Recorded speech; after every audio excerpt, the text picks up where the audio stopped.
He was rushing to catch his first-class flight when a familiar voice called his name. 3 identical boys with his exact green eyes ran past him shouting, "Mommy, hurry up!" as his ex-girlfriend stood frozen, clutching their passports. But before we dive into the full story, let me know where you're watching from and what time it is. Now, subscribe to the channel, and let's get started. Snow fell silently over Manhattan, coating the Upper East Side in a pristine white blanket that masked the city's usual grime. Jasmine Williams stood at the window of the luxury apartment, her reflection a ghostly overlay against the darkening winter sky. Her fingers trembled as they clutched the plastic stick she'd been staring at for the past 20 minutes. 2 pink lines. Unmistakable. 22 years of life hadn't prepared her for this moment. The daughter of Bronx school teachers who'd scraped and sacrificed to give her opportunities they never had, Jasmine had always known she'd need to work twice as hard for half the recognition. Her NYU Business Administration scholarship hadn't come easily, nor had her coveted internship at Thompson Real Estate, one of the East Coast's largest development firms. And neither had Michael Thompson's attention. She closed her eyes, remembering their first encounter 8 months ago in the corporate cafeteria. She'd been reviewing quarterly reports during her lunch break when he approached, tall, confident, with piercing green eyes that seemed to look through her rather than at her. "Those projections are wrong," he'd said, sliding into the seat across from her without invitation. "Our Brooklyn properties are undervalued by at least 20%. She'd straightened her posture, determined not to be intimidated. "I noticed that discrepancy, too. I was planning to mention it in tomorrow's meeting." A smile had spread across his face, not the practiced corporate smile he used with clients, but something genuine that reached his eyes. "Well, aren't you full of surprises?" 8 months of secret dinners, weekend getaways, and nights in this apartment had followed. 8 months of believing she might be the exception to the unspoken rules of New York's social hierarchy. The sound of keys in the door pulled Jasmine from her memories. She quickly wiped away a stray tear and turned to face the apartment's entrance. Michael Thompson walked in, his 6'2" frame imposing in a tailored Italian suit that probably cost more than her entire wardrobe. At 28, he represented the 5th generation of the Thompson family. White Anglo-Saxon Protestants who'd built a real estate empire from Manhattan's bedrock. He loosened his silk tie with practiced ease, his mind visibly still occupied with board meetings and property acquisitions. "You wouldn't believe the day I've had," he said, not yet looking at her as he set his briefcase on the marble-topped console table. "My father wants to push forward with the Queens development, but the numbers don't support it yet. I told him—" He stopped mid-sentence when he finally noticed her expression. "What's wrong?" he asked, his voice shifting from annoyed to concerned in the practiced way of someone accustomed to managing others' emotions. Jasmine took a deep breath. "I'm pregnant." The silence that followed seemed to stretch into eternity. She could hear the tick of the expensive wall clock, the distant honk of taxis on Park Avenue, the pounding of her own heart. Michael's face remained perfectly still, a skill honed through years of high-stakes negotiations. He crossed the room slowly and took the pregnancy test from her hand. He examined it for several seconds, turning it over as if looking for some manufacturing defect that might invalidate the result. Then, with a quick flick of his wrist, he tossed it onto the marble coffee table like a contaminated object.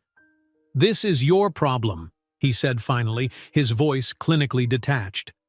Jasmine felt her chest constrict. "What? Did you really think I would ruin my future for you?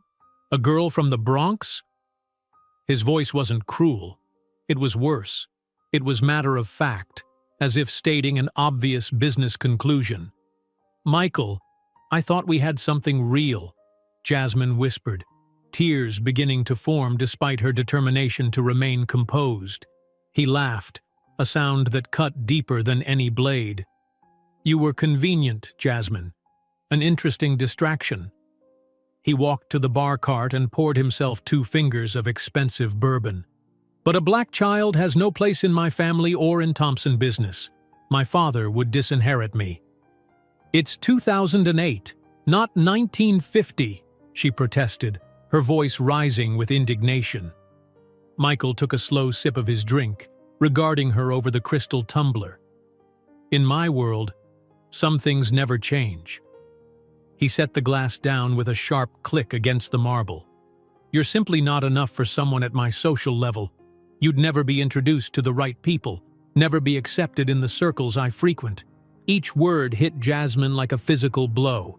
She'd heard rumors about the Thompson family's old-fashioned values, but had convinced herself they were exaggerations, that Michael was different, that their connection transcended such outdated thinking. "What am I supposed to do?" she asked, hating the vulnerability in her voice. "Handle this problem and move on with your life." He spoke as if discussing a minor inconvenience. "Your scholarship at NYU, your future. You have potential. Don't throw it all away for an unplanned pregnancy." "Handle this problem," Jasmine repeated, her voice hardening as the full meaning of his words sank in. "You're smart.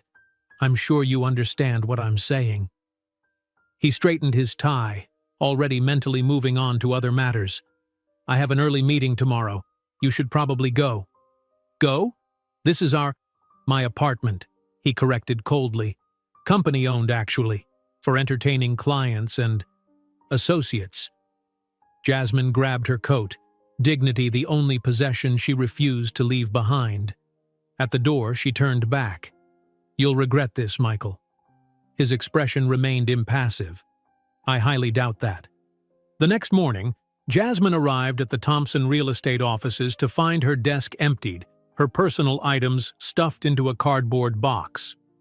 The HR director, who had always been friendly, wouldn't meet her eyes as she explained that Jasmine's unsatisfactory performance had led to the termination of her internship.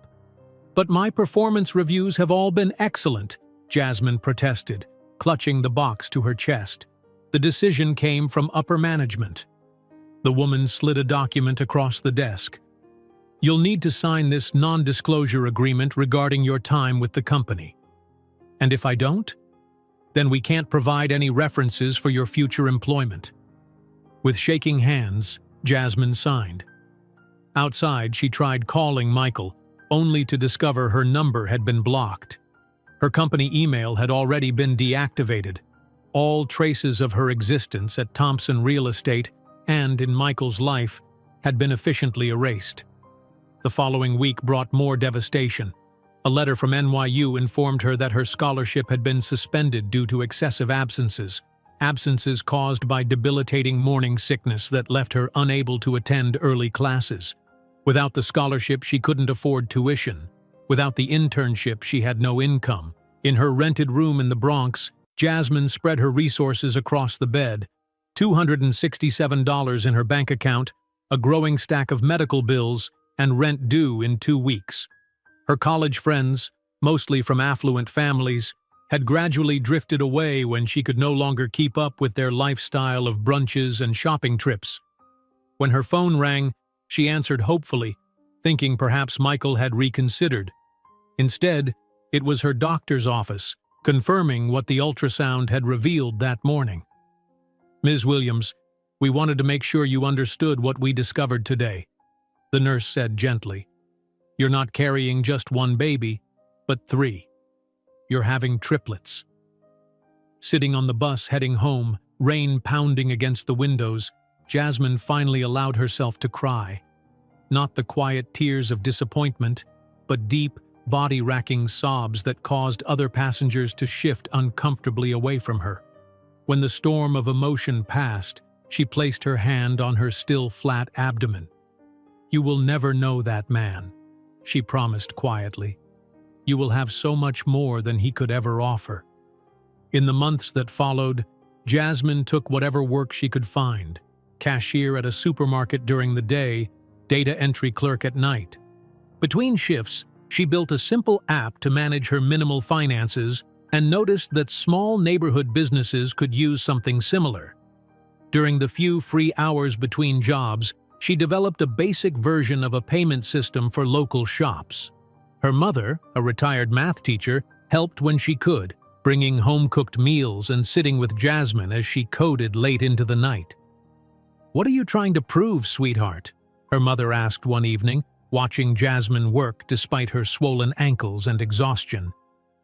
"That I'm more than enough," Jasmine replied without looking up from her laptop. "That we all are." When she gave birth to 3 healthy boys, Mason, Malcolm, and Miles, Jasmine transformed her rented room into an improvised office, with the babies sleeping in donated cribs while she programmed until dawn. The boys had her determination and quick intelligence, but their eyes, identical piercing green eyes, came from the father they would never meet. Late one night, as the triplets slept peacefully, Jasmine looked at their innocent faces and made a silent vow. "I'm going to show him that I am more than enough," she whispered. "I'm going to build something so extraordinary that he'll have to swallow every word he said." As the bus moved through the rainy Bronx night, Jasmine couldn't have imagined that 15 years later she would command a tech company valued at hundreds of millions, and that the man who rejected her would be begging for a place in the life he had despised. As the bus moved through the rainy Bronx night, Jasmine couldn't have imagined that 15 years later she would command a tech company valued at hundreds of millions, and that the man who rejected her would be begging for a place in the life he had despised. For now she had more immediate concerns, namely, how to survive the next 9 months and beyond. The following morning, Jasmine sat across from a middle-aged manager at Brightway Supermarket, her resume clutched in trembling hands. She'd applied to 17 positions over the past week, but this was the first interview she'd secured. "Your qualifications are impressive," the manager said, flipping through her resume. "NYU Business Program, internship at Thompson Real Estate." He looked up, eyebrows raised. "Why would you want to work as a cashier here?" Jasmine shifted uncomfortably in her seat, acutely aware of the slight roundness beginning to show beneath her blouse at 16 weeks pregnant. "I'm taking a break from my studies to handle some personal matters. I need steady income in the meantime." The manager's gaze dropped to her midsection, his expression changing. "I see." He closed her resume folder. "The position requires standing for 8-hour shifts and lifting up to 20 pounds. Would that be problematic for you?" "Not at all," Jasmine replied firmly, though her swollen ankles already ached at the thought. He nodded slowly. "We can offer you 29 hours weekly. Keeping it under 30 means we don't provide benefits." He named an hourly wage that would barely cover her rent. "When can you start?" "Tomorrow," she answered without hesitation. 3 days later, Jasmine started her second job, night shift data entry at a medical billing company. From 8 in the morning until 4 in the afternoon, she stood at a Brightway checkout counter, scanning groceries and making small talk with customers. From 6 in the evening until midnight, she sat in a windowless office, entering endless streams of numbers into an outdated database system. By the time she arrived at her small rented room each night, her feet had swollen to the point where she had to pry her shoes off, and her back screamed in protest as she lowered herself onto her narrow bed. But it was the only way to survive. The combined income from both jobs would, just barely, cover her rent, utilities, food, and the mounting prenatal medical expenses. "You can't keep this up," her mother said one evening, massaging Jasmine's feet while she ate a reheated dinner at 1 in the morning. "You're carrying 3 babies. Your body needs rest." "What choice do I have, Mom?" Jasmine's voice cracked with exhaustion. "I can't move back home. Dad's medical bills already have you and Dad struggling to keep the house. I can't go back to school without the scholarship, and I can't—" Her hand moved protectively over her growing belly. "I won't give them up." Her mother's eyes softened. "I know, baby. We'll figure something out." One night, in the precious 2 hours between her jobs, Jasmine found herself staring at her meager bank balance on her laptop. $216. After paying rent, she'd have barely enough for groceries, let alone the specialized prenatal vitamins her doctor had prescribed for the triplet pregnancy. Frustrated, She opened a spreadsheet and began categorizing her expenses, creating a rudimentary budget tracker. She color-coded items by necessity: red for essential bills, yellow for needs that could be postponed, green for the few small luxuries she still permitted herself, like the occasional decaf coffee on her morning commute. As she worked, an idea began to form. The next evening, while waiting for the subway, she noticed Mr. Gonzalez, the owner of the bodega near her apartment, calculating the day's receipts with a well-worn calculator and a paper ledger. There must be an easier way for him to do that, she thought. That night, after her data entry shift, Jasmine stayed up until 3 in the morning, using her coding skills from her business technology courses to build a simple application. It wasn't sophisticated, just a basic system to track inventory, sales, and expenses, but it was intuitive and designed specifically for small business owners with limited technical knowledge. 2 days later, she nervously approached Mr. Gonzalez. "I noticed you spend a lot of time on your bookkeeping," she began. "I created something that might help." He looked skeptical, but allowed her to demonstrate the application on her laptop. 20 minutes later, his weathered face broke into a wide smile. "This would save me hours every week. How much you want for it?" Jasmine hadn't thought that far ahead. "How about I set it up for you, and if it works well after a month, you can pay me what you think it's worth?" A month later, Mr. Gonzalez handed her $50, a fortune in her current circumstances. "Worth every penny," he declared. "My cousin runs a laundromat on Fordham Road. He wants to know if you can make one for him too." By her 6th month of pregnancy, Jasmine had installed her simple management application in 5 neighborhood businesses. The extra income wasn't substantial, but it allowed her to cut back her data entry hours slightly, giving her precious additional time to rest her increasingly taxed body. Her pregnancy was becoming impossible to hide. The Brightway manager reassigned her to the back stockroom. "For your safety," he claimed, though Jasmine suspected it had more to do with customer perceptions. Her data entry supervisor frowned every time she took bathroom breaks, which were becoming increasingly frequent as the triplets pressed against her bladder. During a routine checkup, her obstetrician's face grew serious as she checked Jasmine's blood pressure. "It's too high," she said. "You're showing signs of preeclampsia, which is particularly dangerous with multiples. You need to reduce your stress and get more rest." Jasmine laughed hollowly. "That's not really an option, doctor." The doctor removed her stethoscope, her expression softening. "Ms. Williams, I understand your situation is difficult, but you're putting yourself and your babies at risk. Is there family who can help? The father of the babies, perhaps?" Jasmine's face hardened.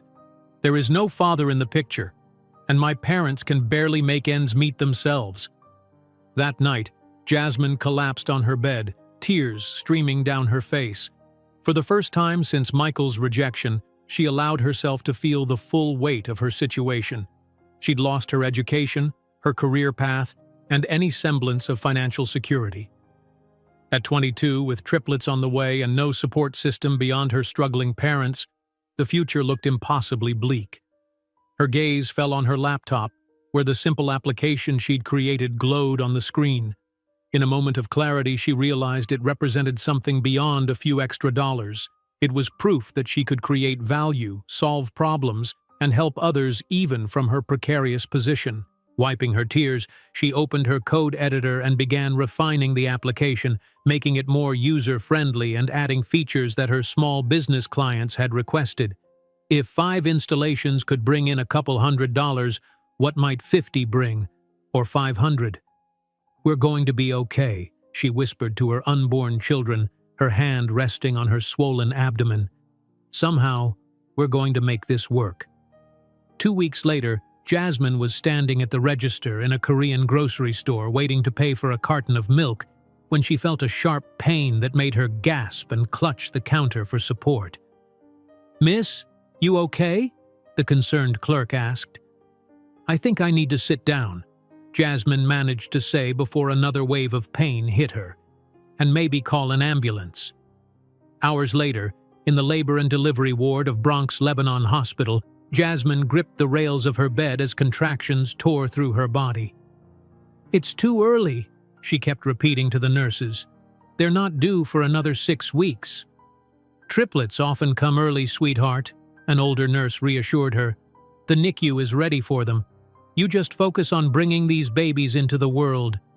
Alone in the delivery room, without a partner to hold her hand or whisper encouragement, Jasmine found strength she didn't know she possessed. After 14 hours of labor, Mason arrived first, weighing 4 pounds, 3 ounces. Malcolm followed 7 minutes later at 4 pounds even.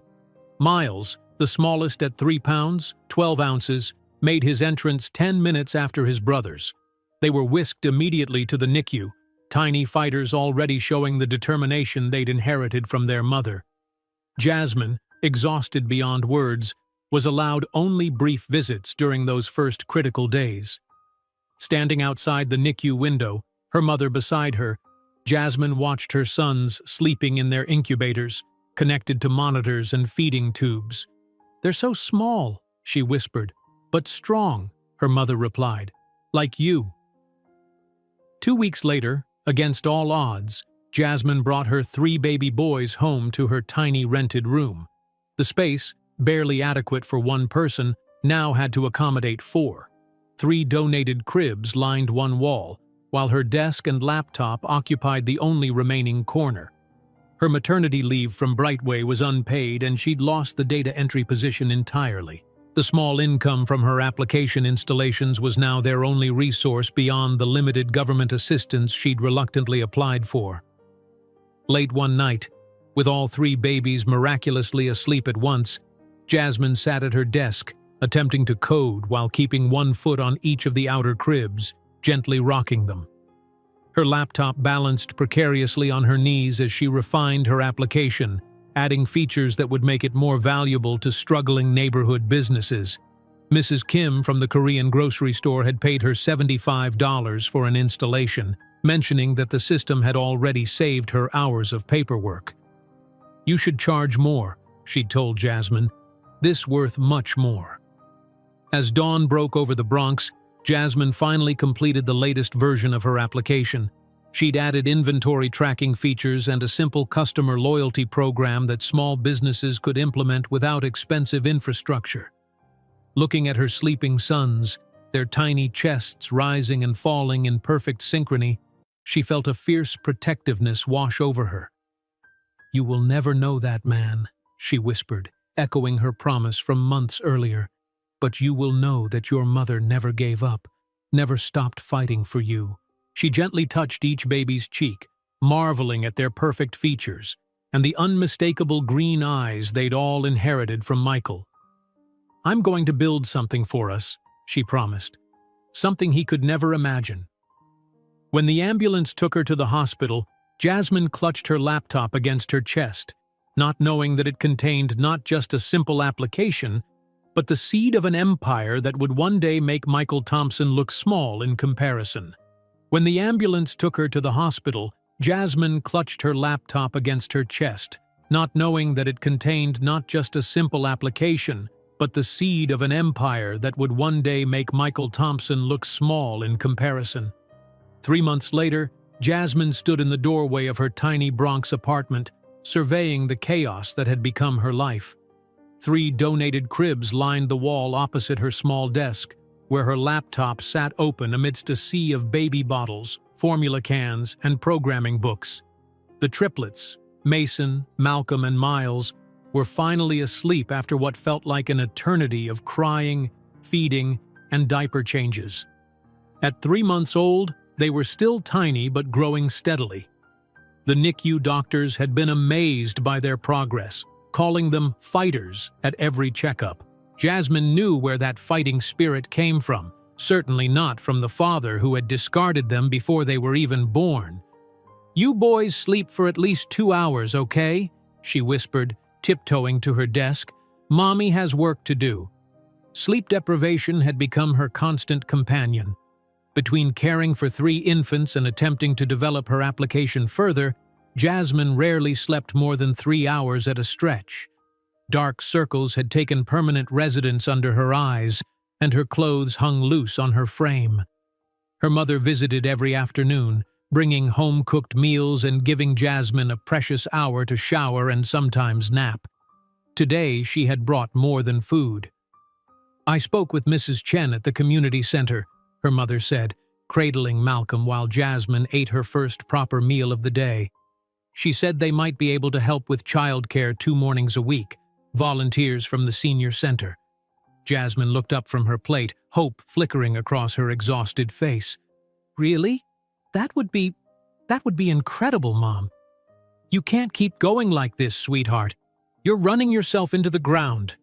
"What choice do I have?" Jasmine's voice cracked. "The welfare assistance barely covers formula and diapers. My savings are gone. And these boys?" She looked at her sons with fierce love. "They deserve everything." Her mother reached across the table to squeeze her hand. "You're stronger than anyone I've ever known, Jasmine. But even the strongest need help sometimes." That evening, after her mother left, Jasmine received a text from Tanya, one of her few remaining friends from NYU. They had been close during freshman and sophomore year, but since the pregnancy, their contact had dwindled to occasional messages. "Hey, stranger, having drinks at Le Ban tonight. Join us? It's been forever." Jasmine looked around her apartment, at the laundry piled high, the stack of programming books she was studying to improve her coding skills, the 3 infants who depended on her for everything. The rooftop bar at the Standard Hotel might as well have been on another planet. "Can't tonight. Rain check? Miss you," she replied, knowing the rain check would never come. Instead of dwelling on what she'd lost, Jasmine turned to her laptop. During the boys' precious synchronized nap times, she had been steadily improving her application, which she'd named Local Pay. After installing it in 8 local businesses, she'd started receiving calls from other store owners who had heard about her system. Mrs. Chen from the community center had introduced her to Mr. Washington, who owned a barbershop 2 blocks away. "This young lady has created something special," she'd told him. "Better than those expensive systems the big companies try to sell you." Mr. Washington had been skeptical until Jasmine demonstrated how Local Pay could track appointments, inventory for hair products, and process payments all in one simple interface. "How much you charging for this?" he'd asked. $100 for installation and $20 monthly for support, she'd replied, her voice more confident than she felt. He'd nodded slowly. "Worth every penny if it works as good as you say." That had been 2 weeks ago. Yesterday, Mr. Washington had called to say he'd recommended Local Pay to 3 other barbershop owners in Harlem. "They're tired of the big payment companies charging them excessive fees," he'd explained. "Your system saves them money and gives them more control." As she coded into the night, adding features requested by her growing client base, Jasmine couldn't help but think about Michael. Was he still at Thompson Real Estate, building on the empire his family had created? Did he ever wonder about the children he had rejected? Her bitter reflections were interrupted by a wail from Mason's crib. Within seconds, Malcolm and Miles joined the chorus. Jasmine sighed, saved her work, and pushed thoughts of Michael aside. Her reality was here, in this tiny apartment, with 3 babies who needed her. I'm coming," she murmured, her exhaustion momentarily forgotten as she lifted Mason into her arms. "Mommy's here." One morning, as winter grudgingly gave way to spring, Jasmine bundled the triplets into their second-hand stroller, a massive contraption that barely fit through doorways, and made her way to the community center. Mrs. Chen had arranged for her to meet with a group of small business owners who were interested in Local Pay. The trip, normally a 10-minute walk, took nearly 45 minutes with 3 infants. By the time she arrived, Jasmine was sweating despite the cool March air. She parked the stroller in the meeting room corner, praying the boys would remain calm for at least part of her presentation. "This is Ms. Williams and her Local Pay system," Mrs. Chen announced to the 8 business owners gathered around a table. "And those are her assistants," she added with a smile, nodding toward the triplets. For the next 20 minutes, Jasmine demonstrated her application on her laptop, explaining how it could replace expensive point-of-sale systems with something more affordable and customizable. The business owners asked practical questions about security, reliability, and support. "I provide installation and training personally," Jasmine explained, "and I'm available by phone for troubleshooting." "When you're not changing diapers, you mean?" one woman commented, not unkindly.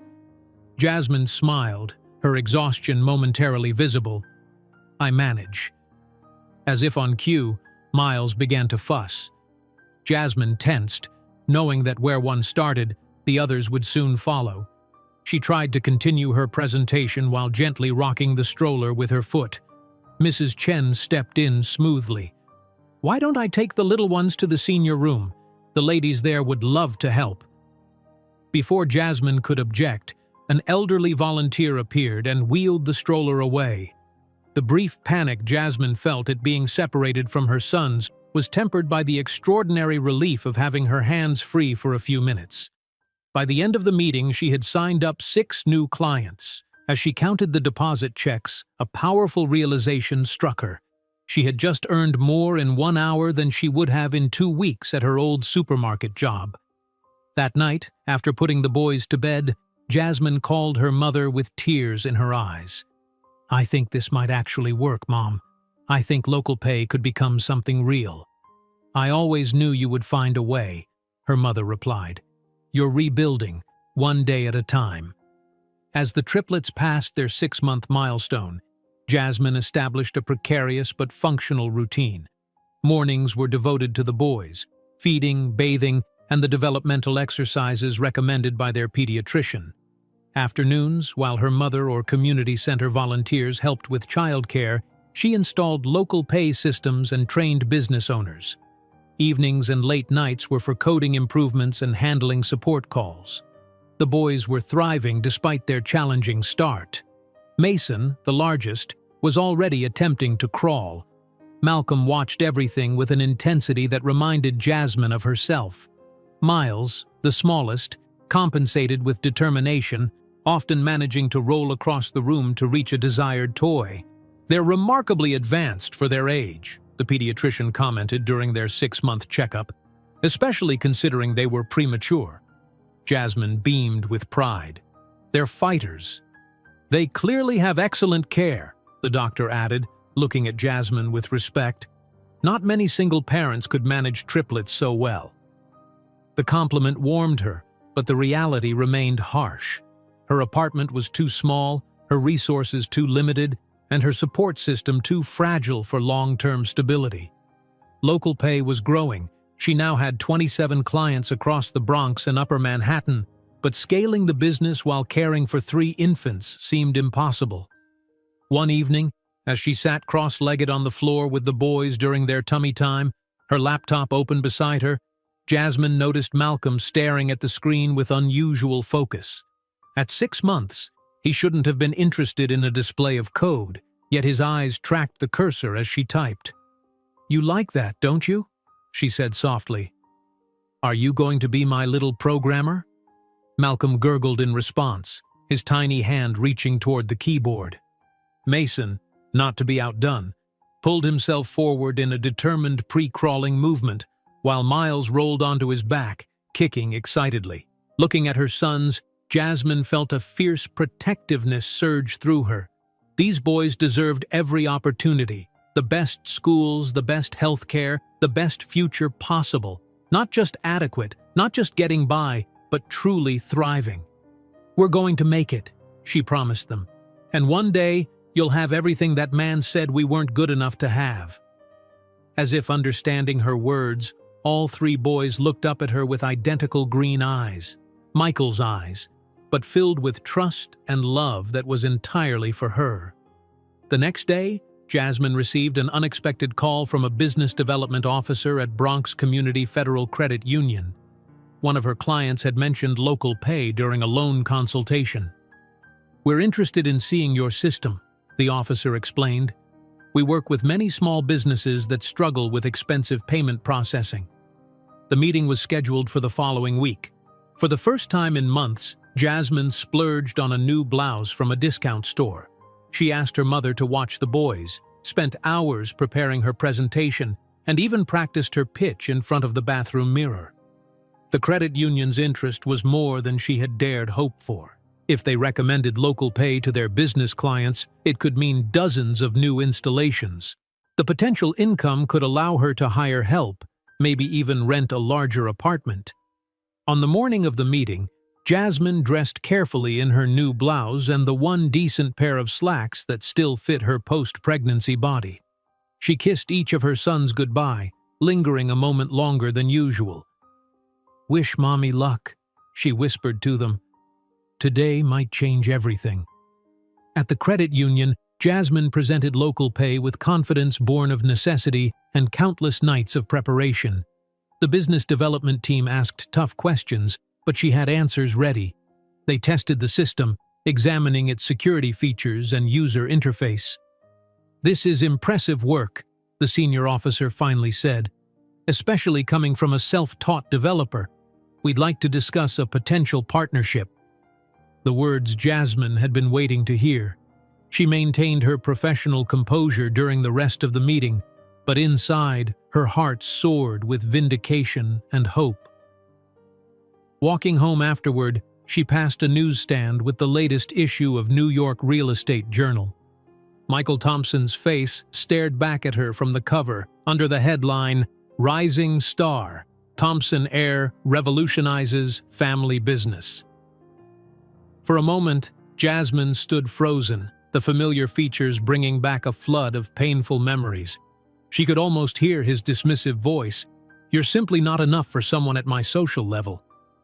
Instead of the crushing pain she might have felt months ago, Jasmine experienced something different, determination crystallizing into unshakable resolve. She would build local pay into something extraordinary, not for revenge, but to create the future her sons deserved.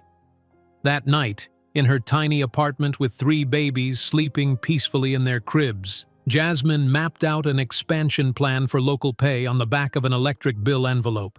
As she worked, she whispered a new promise to her sleeping children. "One day, his world will know your names, not as Thompson's rejected sons, but as William's pride." When she finally fell asleep at her desk, Jasmine clutched a business card from the credit union, not knowing it represented the first institutional recognition of what would eventually become a financial technology empire worth hundreds of millions of dollars. When she finally fell asleep at her desk, Jasmine clutched a business card from the credit union, not knowing it represented the first institutional recognition of what would eventually become a financial technology empire worth hundreds of millions of dollars. 3 years passed in a blur of sleepless nights, coding sessions, and precious milestones. The triplets' first words, first steps, and first birthday parties marked the passage of time alongside local pay's growing client list. What had begun as a simple application for neighborhood businesses had evolved into a small but respected company with 5 employees working from a modest office in the Bronx. On a crisp autumn morning, Jasmine stood in that office, a converted storefront with mismatched furniture and second-hand computers, addressing her team. Sunlight streamed through the large front window, illuminating the local pay logo she'd painted on the wall herself.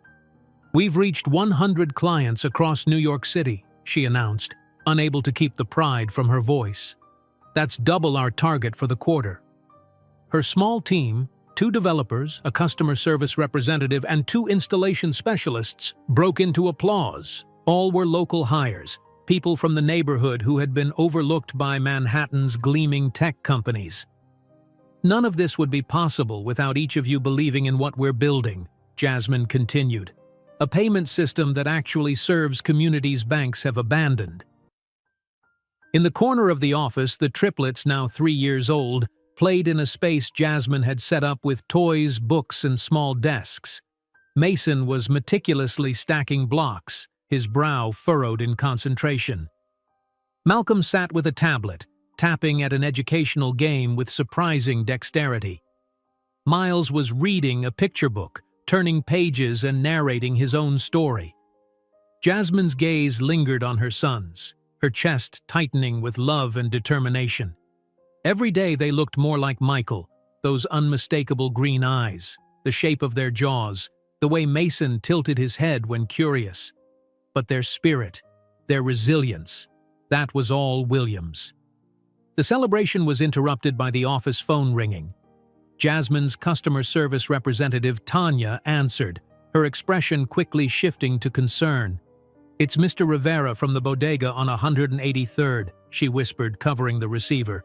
"Chase Bank rejected his loan application again. He's asking if you could call him back."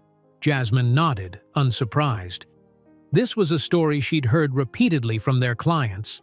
Small business owners denied basic financial services by traditional banks, despite years of operation and steady profits. That afternoon, she visited Rivera's bodega personally. The small grocery store had been serving the neighborhood for 20 years, providing fresh produce in an area otherwise considered a food desert. "3 times they reject me," Mr. Rivera said, his accent thickening with frustration.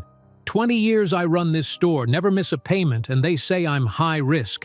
What they mean is I'm in the wrong zip code." Jasmine nodded, understanding all too well how financial institutions viewed certain neighborhoods. "Let me see the application they rejected." As she reviewed the paperwork, an idea began forming, one that would eventually transform local pay from a point-of-sale system into something much more comprehensive. "What if we could provide small loans ourselves?"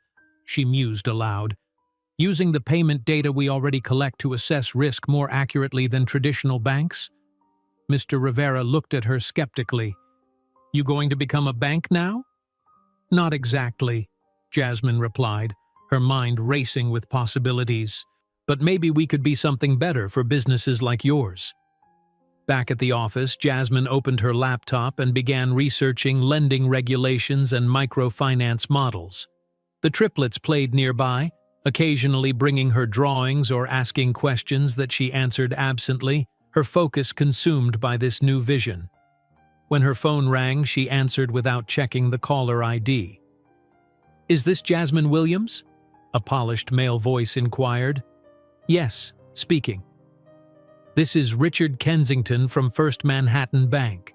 We'd like to discuss your payment processing application." Jasmine straightened in her chair, instantly alert.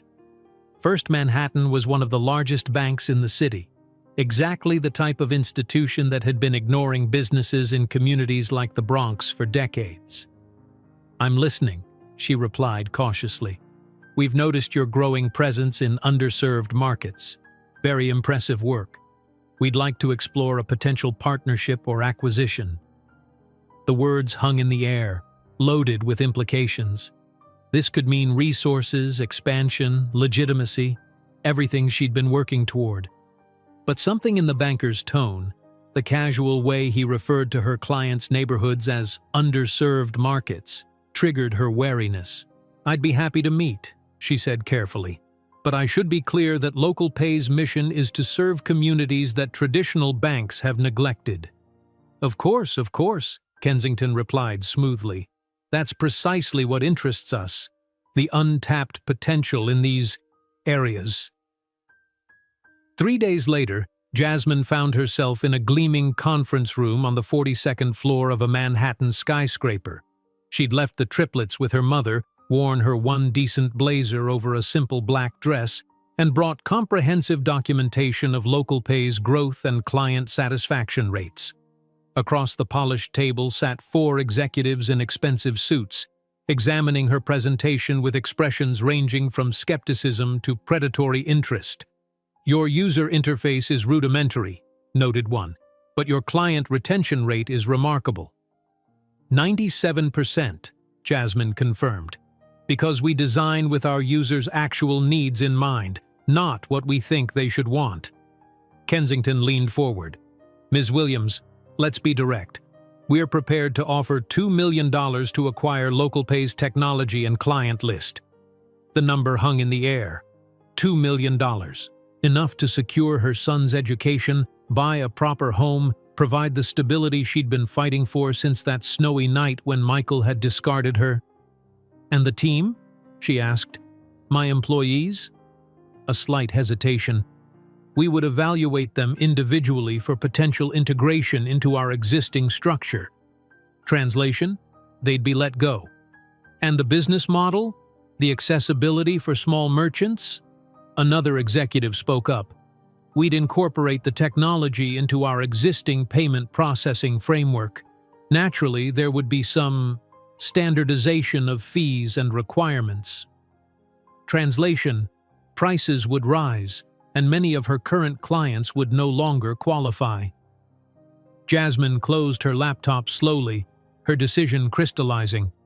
Gentlemen, I appreciate your interest, but local pay isn't for sale, at least not under these terms. Kensington's smile tightened. Perhaps you should take some time to consider. $2 million is substantial for a small operation like yours. It's not about the money, Jasmine replied, rising from her chair. It's about the communities we serve. If you're genuinely interested in partnership, I'm open to discussions that preserve our mission and team. Otherwise, I'll have to decline. As the elevator descended from the 42nd floor, Jasmine's phone buzzed with a text from her mother. The boys made you something special. Hurry home. The contrast between the sterile corporate environment she was leaving and the chaotic, love-filled home awaiting her couldn't have been starker. She knew she'd made the right decision. That evening, surrounded by hand-drawn pictures from her sons, Jasmine outlined a new strategy for local pay. If traditional banks were finally noticing the potential in communities they'd ignored, it meant she was onto something significant. But instead of selling out, she would double down on her original vision. The next morning, she called an emergency team meeting. First Manhattan Bank offered to buy us yesterday, she announced, watching shock register on her employees' faces. I turned them down. You what? Tanya gasped. How much did they offer? $2 million, Jasmine replied calmly. The room erupted in disbelief. Listen, Jasmine continued, raising her hand for silence. They didn't want our mission, just our technology and client list.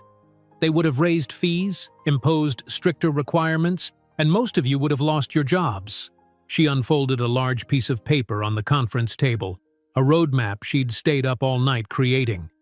Instead, we're going to expand. Not just payment processing, but small business loans, financial literacy training, and community investment funds. We'll build what our neighborhoods actually need, not what Wall Street thinks they should have. 1 week later, Jasmine stood nervously outside the entrance to Bronx Community Federal Credit Union, the triplets fidgeting beside her in their best clothes. She'd enrolled them in a prestigious preschool the previous month, a progressive institution that offered scholarships to promising local children. Today was their entrance interview. Remember what we practiced, she whispered, straightening Miles's collar. Be yourselves, be polite, and it's okay to ask questions. Mason looked up at her with solemn green eyes. Will they ask about our daddy? The question caught Jasmine off guard. The boys had been asking more frequently lately, noticing the fathers who picked up other children at the park or appeared in their storybooks. They might, she answered honestly. And you can say that we're a family of 4, you 3 and me. Some families have 2 parents, some have 1, some have grandparents or aunts and uncles. All that matters is the love. But where is he? Malcolm persisted, his analytical mind always seeking complete information. Jasmine knelt to their level, choosing her words carefully. He wasn't ready to be a father. Sometimes adults make choices that hurt other people. But that choice made us stronger together. The school interview went remarkably well. The teachers were impressed by the triplets' advanced vocabulary, Mason's numerical skills, Malcolm's logical reasoning, and Miles's verbal fluency. Jasmine tried not to beam too obviously when the director mentioned they were operating at cognitive levels typical of children at least a year older. As they left the building, a magazine in the waiting area caught Jasmine's eye, a business publication with a familiar face on the cover. Michael Thompson, now sporting a designer beard and the confident smile of inherited privilege. Above the headline, Thompson Real Estate expands to Boston, third-generation heir leads family business into new markets. For a brief moment, anger flared in Jasmine's chest. While she had been struggling to feed 3 babies on minimum wage, he had been advancing effortlessly through a career paved by family connections and wealth. She turned away from the magazine, guiding her sons toward the exit. His world, with its glossy magazine covers and generational wealth, had no place for them. But they were building something different, something that wouldn't have existed if he had made a different choice that snowy night. 2 days later, Jasmine received the preschool acceptance letters, along with partial scholarships for all 3 boys. That same afternoon, a representative from a regional business development conference called to invite her to speak on a panel titled Innovation in Community Finance. As she prepared her presentation that evening, after putting the boys to bed in their small but cozy apartment, Jasmine felt a surge of confidence that had nothing to do with revenge and everything to do with vindication. She was creating something meaningful, not despite Michael's rejection, but because of the strength she'd discovered in its aftermath. Looking at her presentation for the conference, Jasmine didn't know that her speech would catch the attention of venture capital investors who, in just 2 years, would value her company at over $100 million, a sum that would make Michael Thompson's personal fortune seem modest by comparison. Looking at her presentation for the conference, Jasmine didn't know that her speech would catch the attention of venture capital investors who, in just 2 years, would value her company at over $100 million, a sum that would make Michael Thompson's personal fortune seem modest by comparison. 5 years had passed since that snowy night when Michael Thompson had tossed aside Jasmine's pregnancy test like a contaminated object. 5 years of struggle, growth, and determination that had transformed her from a devastated young woman into the founder and CEO of a promising fintech startup. On a bright spring morning, Jasmine stood before the mirror in her small bathroom, applying a touch of mascara, a rare indulgence in her typically minimal morning routine. Today was significant. She would be interviewed for a niche technology magazine called Digital Disruptors that focused on emerging entrepreneurs in the tech space. "Mommy, Malcolm won't share the tablet," Miles called from the living room, his voice carrying the distinctive whine of a 4-year-old seeking intervention. "3 more minutes, Malcolm, then it's Miles's turn," Jasmine responded, her voice firm but gentle. "Mason, how's your drawing coming along?" 5 years of single motherhood had taught her to multitask with military precision. She could apply makeup, mediate sibling disputes, and mentally rehearse interview talking points simultaneously. The apartment, while still modest, was a significant upgrade from the tiny room where she'd once crammed 3 cribs beside her desk. Located in a safer part of the Bronx, it had 2 bedrooms, one for her, one shared by the boys, and a small but functional kitchen where they ate meals together every evening. Jasmine finished her makeup and walked into the living room, where her sons were engaged in their morning activities. At 4 years old, the triplets were identical in appearance but increasingly distinct in personality. Mason, the most mathematically inclined, could already add double-digit numbers in his head. Malcolm, quiet and observant, could navigate technology with intuitive ease. Miles, verbally precocious, spoke in complex sentences and asked questions that sometimes left Jasmine scrambling for age-appropriate answers. "Remember, Grandma is picking you up for your playdate at the park," she reminded them, gathering her materials for the interview. "I'll meet you there after my meeting." "Will you bring snacks?" Mason asked, practical as always. "Yes, and if the interview goes well, maybe we'll get ice cream to celebrate." A knock at the door announced the arrival of Jasmine's mother, who entered with the energy and warmth that had sustained Jasmine through countless difficult days. "There are my brilliant grandsons," she exclaimed, opening her arms as 3 small bodies launched themselves at her. "Thanks for watching them, Mom," Jasmine said, checking her watch. "The interview shouldn't take more than an hour, and then I have a client installation at 2. Her mother waved away the thanks. "Go show that reporter what you're made of. We'll be fine." The interview took place at a small coffee shop in Brooklyn, where Jasmine met with a young journalist eager to cover innovative startups focusing on underserved communities. As she explained LocalPay's mission and growth, now serving over 10,000 small businesses across New York's outer boroughs, Jasmine felt a confidence that would have been unimaginable 5 years earlier.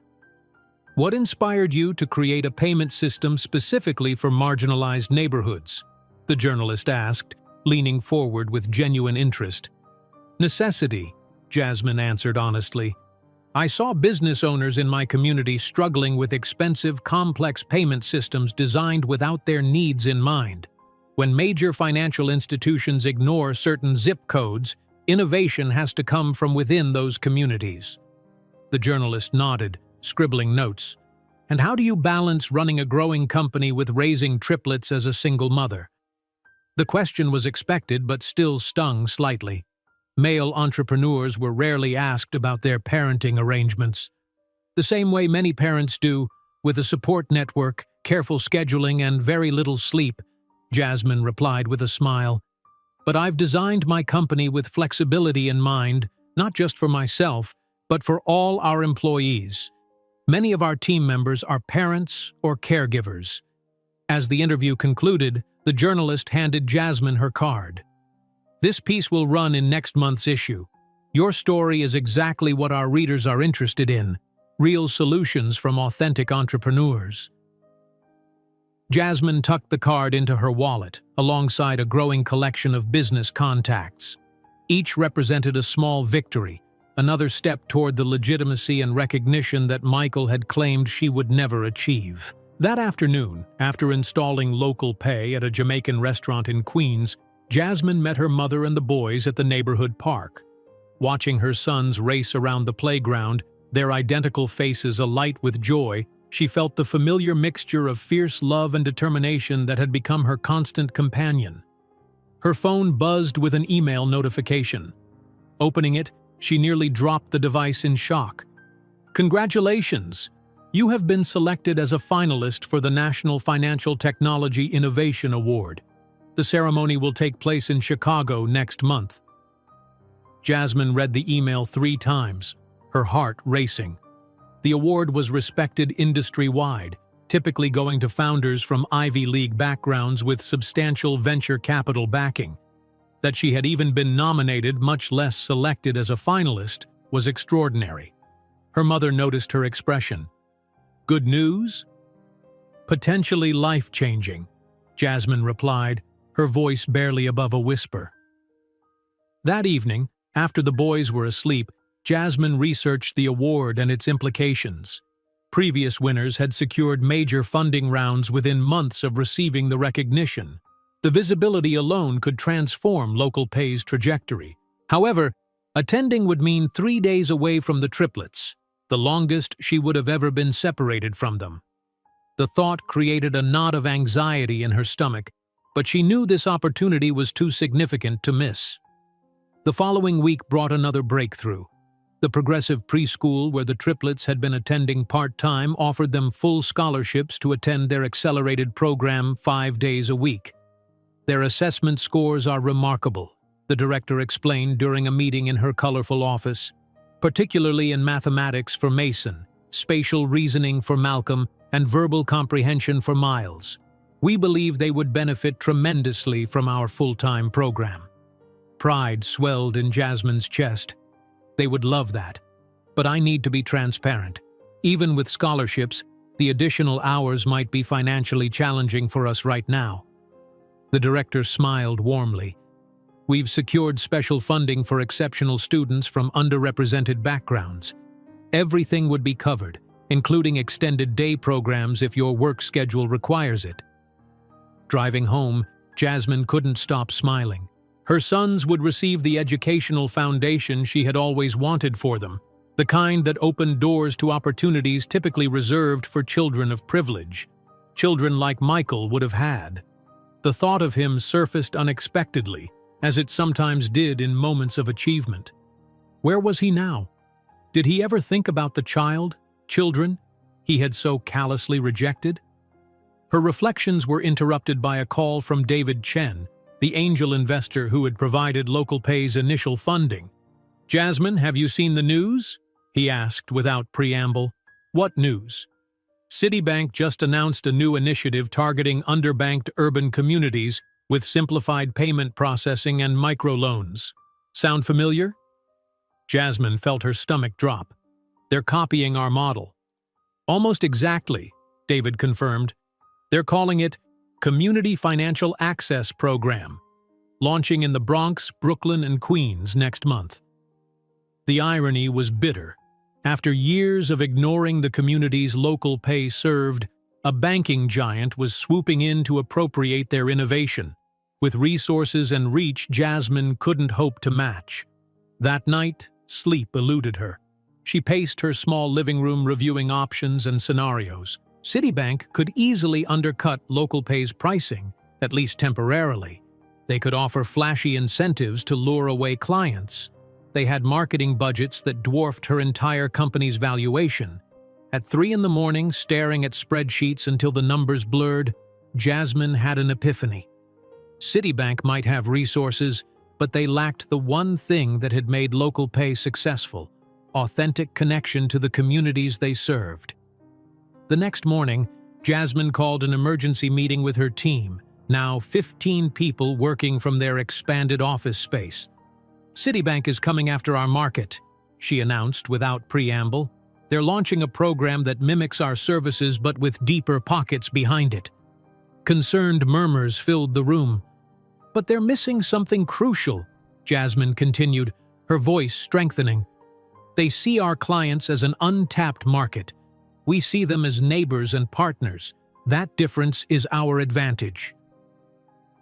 She unveiled a whiteboard where she'd sketched a new vision overnight. LocalPay would evolve from a payment processor to a comprehensive community financial platform.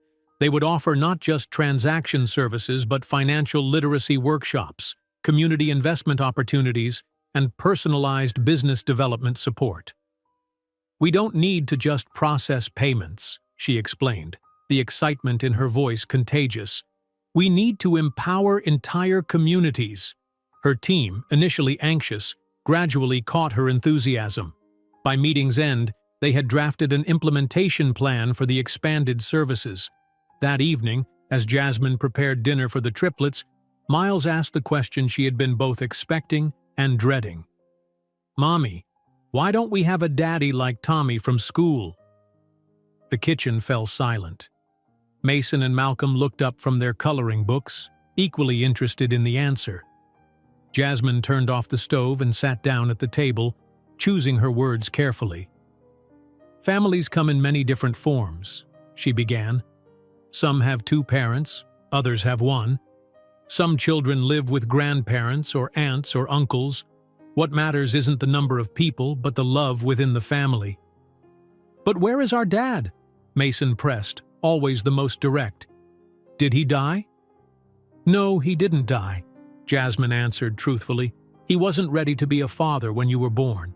Some adults make choices that might seem hard to understand." "Didn't he want us?" Malcolm asked quietly. The question pierced Jasmine's heart. "His choice wasn't about you," she said firmly. "It was about him, and it made us stronger together."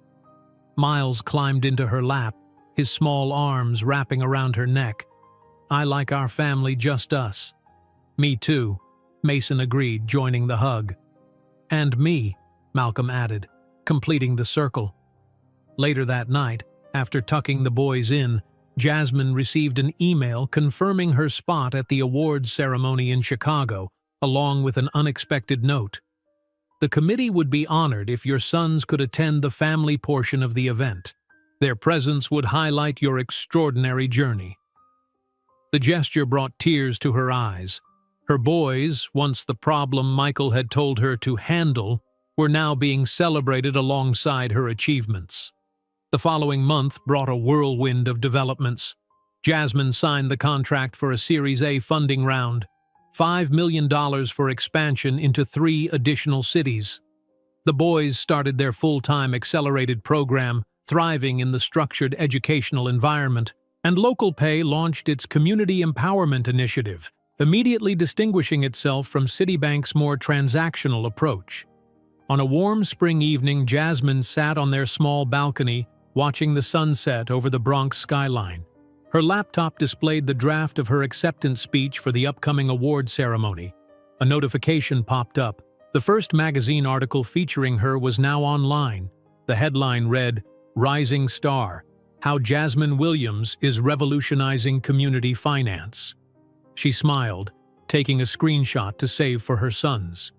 Someday, they would understand the full story of their family's journey.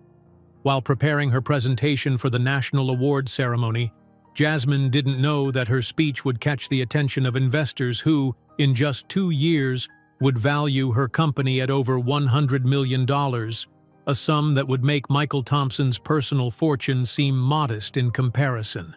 While preparing her presentation for the National Award ceremony, Jasmine didn't know that her speech would catch the attention of investors who, in just 2 years, would value her company at over $100 million, a sum that would make Michael Thompson's personal fortune seem modest in comparison. 8 years had transformed everything. The struggling single mother who once couldn't afford formula for her triplets now stood in the sleek glass-walled office of Williams Innovation in downtown Brooklyn, watching her team of 150 employees collaborate across an open floor plan humming with creative energy. Jasmine, now 30 years old, adjusted the collar of her tailored blazer, Armani, purchased last week to celebrate their expansion to their 10th city. "The Chicago office goes live next Tuesday," reported Amara, her chief operating officer, sliding a tablet across the conference table. "That makes 10 major urban markets where traditional banks have historically underserved local businesses." Jasmine nodded, scanning the figures. "And our retention rates?" 94% across all markets, even with First Chicago trying to poach our clients with those predatory introductory rates. Pride swelled in Jasmine's chest. What had begun as a simple payment app built during midnight coding sessions in a tiny Bronx apartment had evolved into a financial technology company that was disrupting how banking worked in communities across America. Williams Innovation now offered not just payment processing but microloans, financial literacy programs, and community investment funds designed specifically for neighborhoods ignored by traditional financial institutions. Her phone vibrated with a news alert. Jasmine glanced down, her breath catching when she saw the notification, "Forbes 30 Under 30, list announced today." With trembling fingers, she opened the email. "Ms. Williams," it began, "we are pleased to inform you that you have been selected for the Forbes 30 Under 30 list in the finance category. Your innovative approach to community banking and remarkable growth metrics have impressed our judges." Jasmine placed the phone down carefully, maintaining her professional composure though her heart raced. This wasn't just personal validation, it was industry recognition at the highest level, the kind that attracted serious investors and opened doors previously sealed shut to someone with her background. "Everything okay?" Amara asked, noticing her expression. "Forbes 30 Under 30, Jasmine replied softly. "We made it." The office erupted in cheers when she shared the news. Jasmine accepted congratulations with gracious nods, but her thoughts immediately turned to 3 people: Mason, Malcolm, and Miles. Now 7 years old, they were the real driving force behind everything she'd built. Later that afternoon, a sleek town car carried Jasmine to the Dalton School, an elite private institution on Manhattan's Upper East Side where the triplets had recently begun attending on partial scholarships. As she walked through the wrought iron gates that had welcomed generations of America's wealthiest families, she couldn't help but remember Michael's cruel words. "You'd never be accepted in the circles I frequent." Yet here she was, her sons now learning alongside the children of Manhattan's elite, not because of a powerful family name, but through their own demonstrated brilliance and her hard-won success. In the school's wood-paneled lobby, Jasmine checked her watch. The admissions meeting would start in 10 minutes. When she'd received the acceptance letters with partial scholarships 3 months earlier, she'd been ecstatic. But as she reviewed the remaining tuition costs, Even with scholarships, the amount was staggering. She'd hesitated, wondering if the financial strain would be worth it. Then she toured the school, the state-of-the-art science labs, the individualized learning programs, the arts facilities, the connections to top universities. The opportunities her sons would have access to made the decision clear. Ms. Williams, welcome back. The admissions director, a silver-haired woman in a conservative navy suit, extended her hand. We're thrilled to have your sons with us this year. How are they adjusting? Jasmine asked, following her down a corridor lined with student artwork. Remarkably well. In fact, that's partly why we wanted to meet today. All 3 boys are testing well above grade level in multiple subjects. The meeting room held not just the admissions director but also the boys' primary teacher and the school's educational psychologist. Their expressions were serious but excited. Ms. Williams, the psychologist began, we administer standard assessments to all new students. Your son's results were exceptional. She slid 3 folders across the table. Inside each was a comprehensive evaluation detailing cognitive abilities, academic achievements, and social development. The numbers and percentiles highlighted in yellow told a clear story. Mason's mathematical reasoning is in the 99th percentile nationally for children 2 years older than him, the teacher explained. Malcolm shows similar abilities in spatial reasoning and logical analysis, while Miles demonstrates verbal comprehension and expression at nearly a high school level. Jasmine's throat tightened with emotion. They've always been quick learners. This goes beyond quick learning, the psychologist clarified. We believe all 3 boys would benefit from our exceptional potential program. It would mean additional resources, specialized instruction, and eventual pathways to advanced academic opportunities. And the cost? Jasmine asked, always practical. The admissions director smiled. The school's board has approved full scholarships for all 3 boys. This type of potential is exactly what our endowment is designed to support. Walking out of the meeting, Jasmine blinked back tears.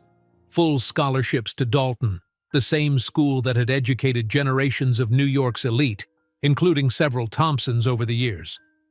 The cosmic irony wasn't lost on her.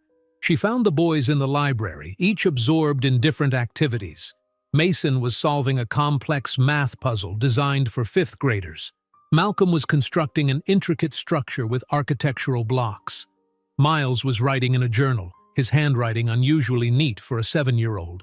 Mom! They chorused when they spotted her, identical green eyes lighting up. Those eyes, Michael's eyes, were the only gift he'd given them. Everything else, their confidence, their compassion, their extraordinary minds, had been nurtured in his absence.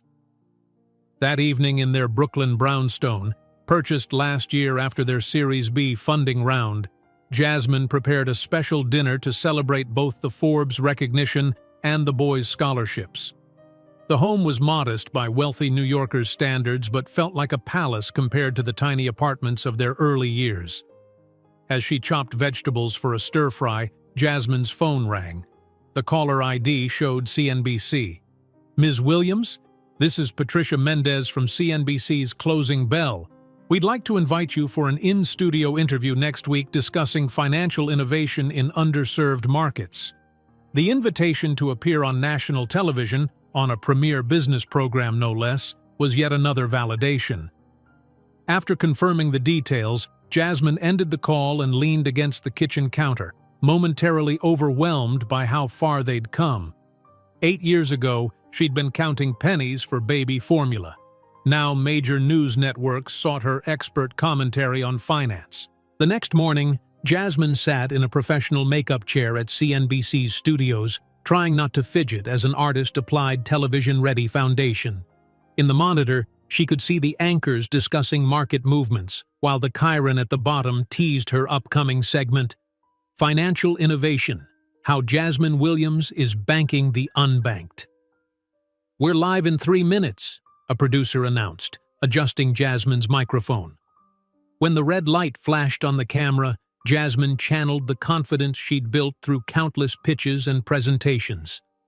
Joining us now is Jasmine Williams, founder and CEO of Williams Innovation, a fintech company revolutionizing how financial services reach traditionally underbanked communities, the anchor introduced. Jasmine, your company has grown from a small Bronx startup to operating in 10 major cities. What's the secret to your success? Jasmine smiled, her voice steady. We built bridges where others saw walls. Traditional banking has historically evaluated communities based on outdated metrics that fail to capture their true economic potential. We created technology that recognizes the value in these neighborhoods and provides financial tools tailored to their specific needs. As the interview continued, Jasmine articulated her vision with clarity and passion. When the segment ended, the producer gave her a thumbs up. That was excellent. We'd love to have you back. Outside the studio, Jasmine checked her messages. Among the congratulatory texts was an email from a premier venture capital firm requesting a meeting. Within weeks, this would lead to a Series B funding round of $50 million, a valuation that would place Williams Innovation among the top financial technology startups in the country. The months that followed brought a whirlwind of growth and recognition. Jasmine's CNBC appearance led to features in Business Insider, Bloomberg, and eventually the cover of Business Week with the headline, "Banking's New Visionary: How Jasmine Williams is Rewriting Financial Inclusion." The cover photo showed Jasmine in a power stance, arms crossed, looking directly at the camera with unwavering confidence. The photographer had captured something beyond her physical appearance, a presence, an energy that communicated resilience and determination. On a crisp autumn evening, Jasmine sat on the living room floor with the boys, helping them with homework while the Business Week cover sat framed on the bookshelf behind them. The triplets, now in second grade at Dalton, were working on projects that reflected their individual interests. Mason calculating the trajectory of theoretical rockets, Malcolm coding a simple game, Miles writing a short story. "Mom, can you check my code?" Malcolm asked, showing her a tablet screen filled with surprisingly sophisticated programming for a 7-year-old. As Jasmine reviewed his work, the television in the background switched to a local business report. The anchor's voice caught her attention. Thompson Real Estate announced today their largest development project to date, a mixed-use complex in downtown Boston. CEO Robert Thompson and his son, Chief Operating Officer Michael Thompson, unveiled the plans at a press conference this morning. Jasmine's head snapped up. There on the screen was Michael, 8 years older but unmistakable. His hair was styled differently, a designer beard now framing his face, but those green eyes, the same ones her sons had inherited, remained unchanged. He stood at a podium, gesturing confidently at architectural renderings while speaking about Thompson's legacy of excellence. For a brief moment, anger flared in her chest, not the raw, consuming rage of years past, but a cooler, more distilled emotion. Michael had simply continued the privileged trajectory he'd been born into, while she had built something entirely new despite every obstacle.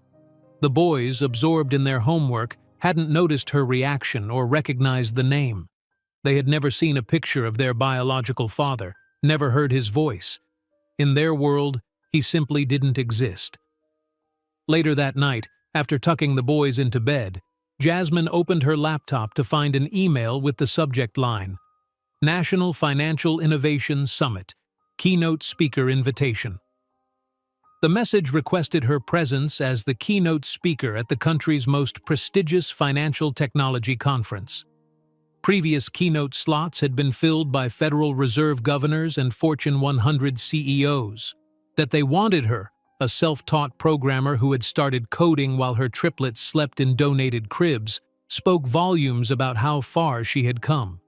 As she prepared for bed, Jasmine caught her reflection in the bathroom mirror.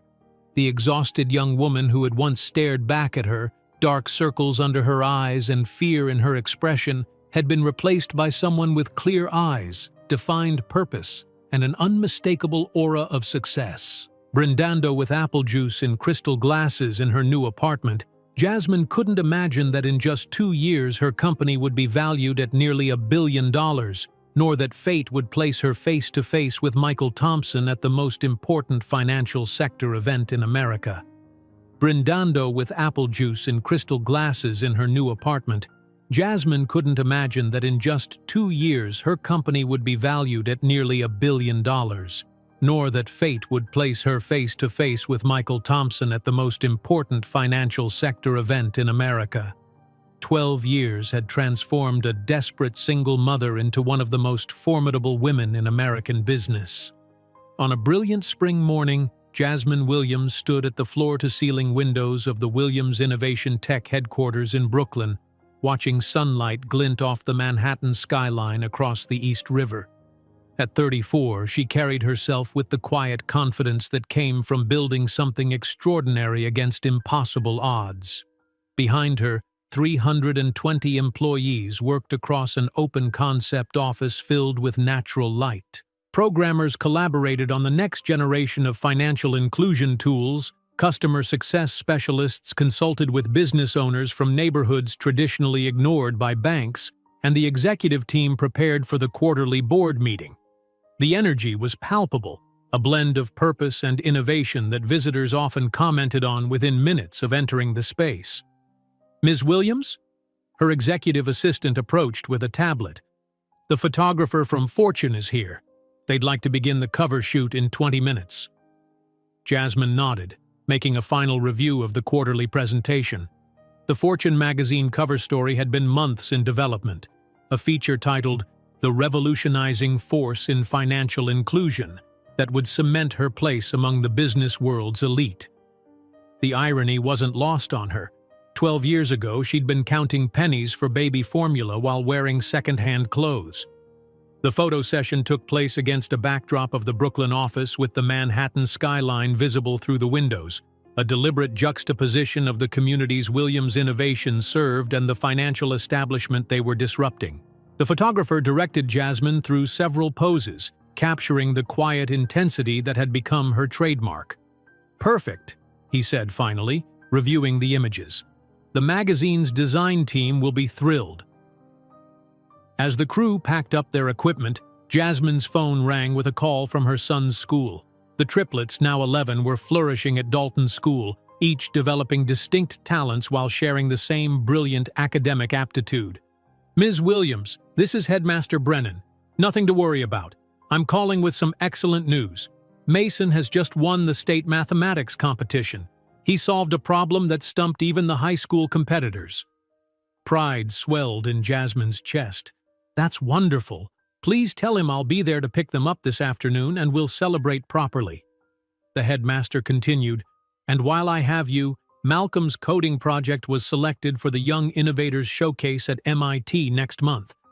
As for Miles, his short story has been accepted for publication in the National Youth Literary Review, the youngest contributor they've ever featured." After ending the call, Jasmine took a moment to absorb the news. Her sons, once tiny babies in donated cribs while she coded through exhaustion, were now recognized for their exceptional abilities. The genetic brilliance they'd inherited from both parents had been nurtured by opportunities she'd fought to provide. Opportunities that came from building Williams' innovation from nothing. That afternoon, as her driver navigated through Manhattan traffic toward Dalton School, Jasmine reviewed the presentation for tomorrow's meeting with federal officials.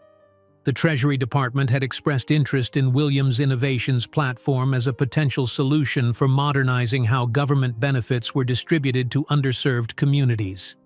"$1 billion contract," her CFO had whispered when the initial inquiry came in. "This would transform everything." At Dalton's imposing entrance, Jasmine stepped from the car in a tailored Burberry trench coat, a far cry from the worn jacket she'd once huddled in on Bronx buses. Students and parents recognized her immediately. Some nudged each other and whispered. Being a celebrity CEO while trying to maintain normalcy for her children was a delicate balance. Mason spotted her first, his face lighting up as he rushed across the courtyard with his brothers close behind. At 11, the triplets were tall for their age, their identical faces showing the first subtle signs of approaching adolescence. "Mom, "I solved the Fibonacci sequence problem in under 2 minutes," Mason exclaimed, practically bouncing with excitement. "I knew you would," Jasmine replied, embracing him. "I'm so proud of all three of you." Back in their Soho penthouse, purchased after the Series C funding round valued Williams' innovation at over $300 million, Jasmine watched her sons scatter to their respective interests. The spacious apartment with its floor-to-ceiling windows and modern furnishings was designed to balance elegance with comfort. Each boy had his own bedroom, a luxury that still sometimes struck Jasmine as miraculous after their early years of shared spaces. "Diego is making celebration dinner," she announced, referring to their personal chef, another recent addition to their lives. "And I have news too. They want me on the cover of Fortune magazine." The boys reacted with varying degrees of enthusiasm. After years of seeing their mother featured in business publications, another magazine cover wasn't as impressive as it once might have been. "Will they mention us?" Miles asked, always conscious of narratives and how stories were framed. "They might," Jasmine replied. "The writer interviewed me about balancing motherhood with building the company." Malcolm looked up from his tablet. "Did you tell them about the early days, when we all shared one room?" "I did," Jasmine said softly. "Those days made us who we are." Later that evening, after the boys had gone to bed, Jasmine sat in her home office reviewing the contract proposal from the Treasury Department. The potential was staggering. A federal contract worth $1.2 billion to implement Williams Innovation's platform across multiple assistance programs. It would be the largest contract ever awarded to a Black woman-owned company. Her CFO, Amara, had sent detailed notes on the proposal's financial implications.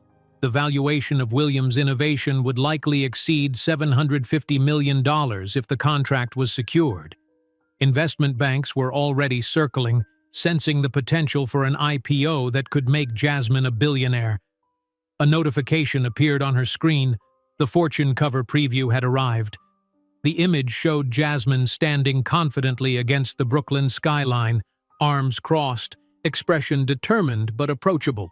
The headline read, "The Financial Revolutionary: How Jasmine Williams is Redefining Banking for America's Forgotten Communities." She saved the image, planning to show the boys in the morning. While they had grown accustomed to seeing their mother in the media, this cover represented something special: recognition at the highest level of business journalism. The following morning, Jasmine met with her executive team to prepare for the Treasury Department presentation. The conference room buzzed with focused energy as they refined their approach. "We need to emphasize the security protocols," her chief technology officer noted. "Government contracts require significantly higher standards than private sector work." Jasmine nodded, making notes. "And we should highlight our track record with community implementation. That's our strongest differentiator from larger competitors." As the meeting concluded, Jasmine paused by the wall displaying the company's major milestones. Forbes 30 Under 30 at 29, the Business Week cover at 32, Entrepreneur of the Year from the Wall Street Journal at 35. Each accolade represented not just professional recognition but personal vindication. The Treasury Department meeting exceeded even their most optimistic projections. The federal officials were impressed not just by the technology, but by Williams Innovation's demonstrated impact in communities similar to those served by government assistance programs. "What your team has built addresses precisely the challenges we've been trying to solve," the department's chief innovation officer explained. "The combination of user-friendly interfaces and robust back-end security is exactly what we need." As Jasmine and her team prepared to leave, the official added, "We'll need to complete due diligence, of course, but I'm authorized to tell you that Williams Innovation is our preferred partner for this initiative." Back at the office, Jasmine shared the news with her leadership team. Their excitement was tempered by the understanding of what implementing a federal contract of this magnitude would entail. "This will transform the company," Amara observed. "We'll need to double our engineering team at minimum." "And navigate an entirely new regulatory landscape," added their legal counsel. Jasmine nodded, absorbing their insights. "It's ironic," she said finally.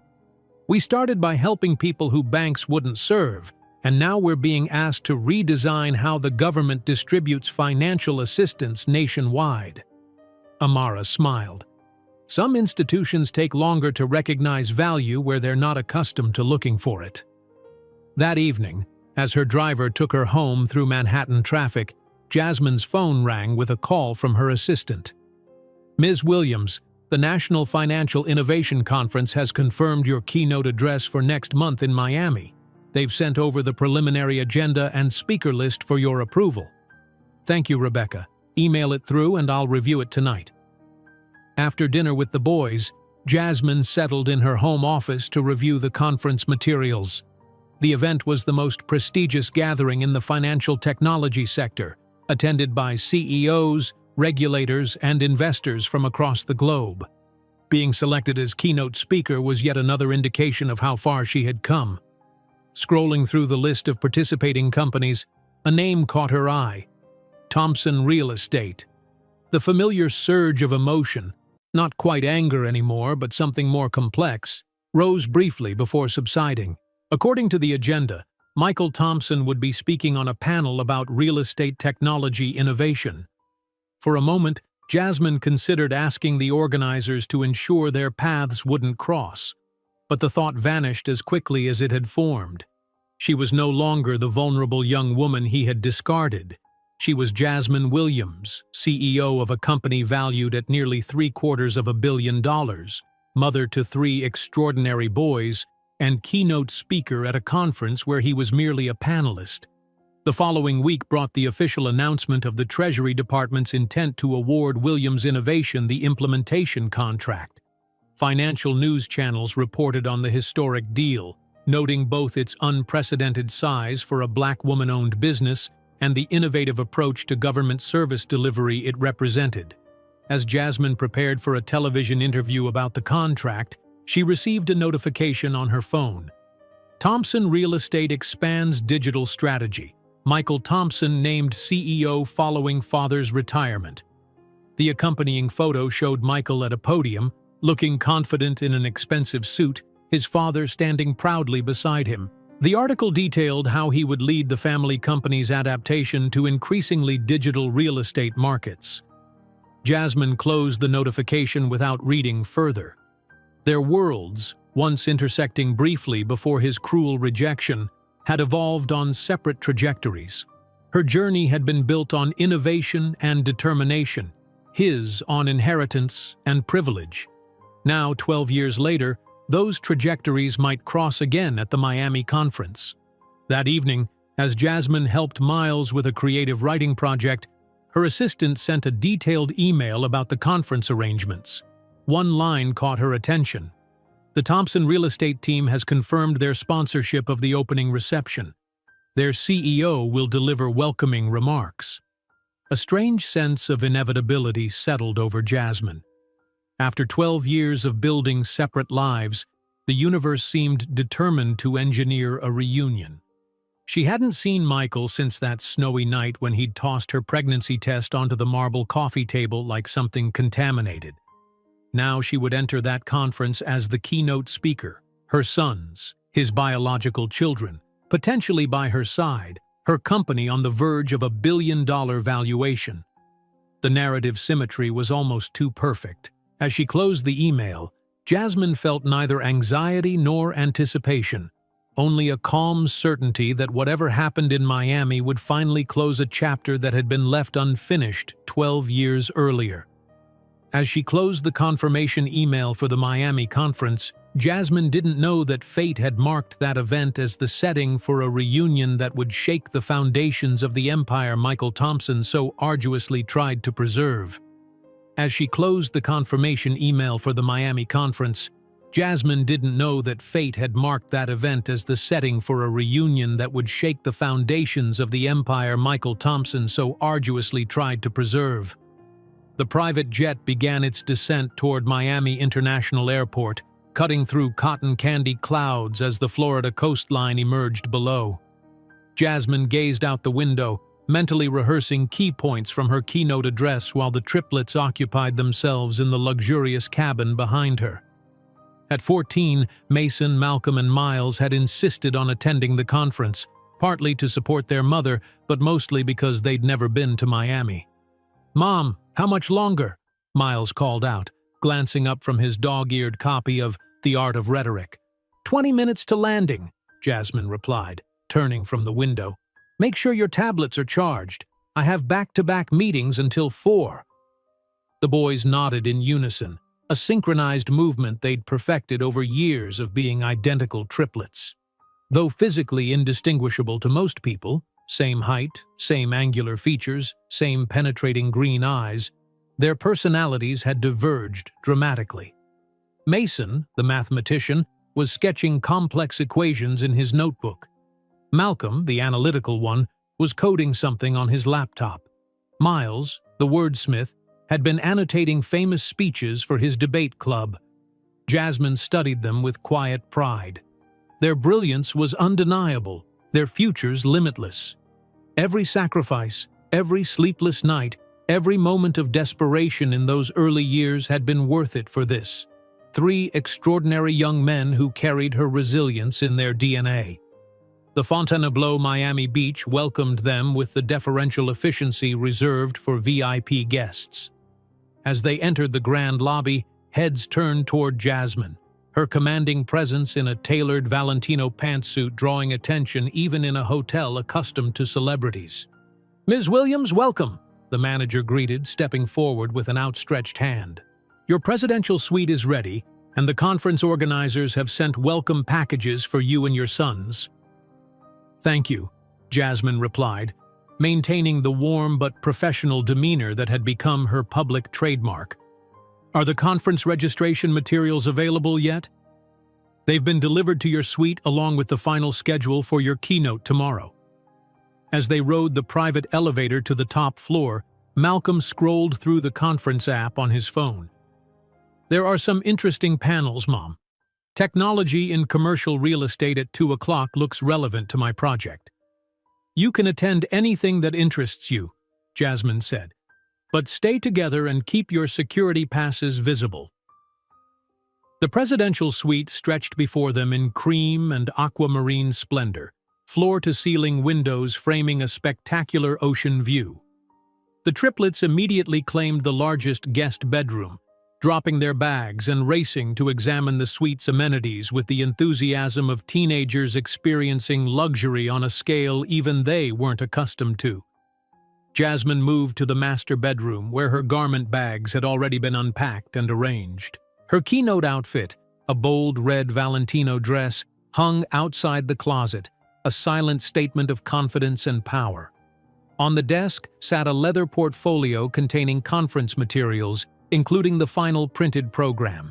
She flipped through it absently, then froze when a familiar name jumped from the page.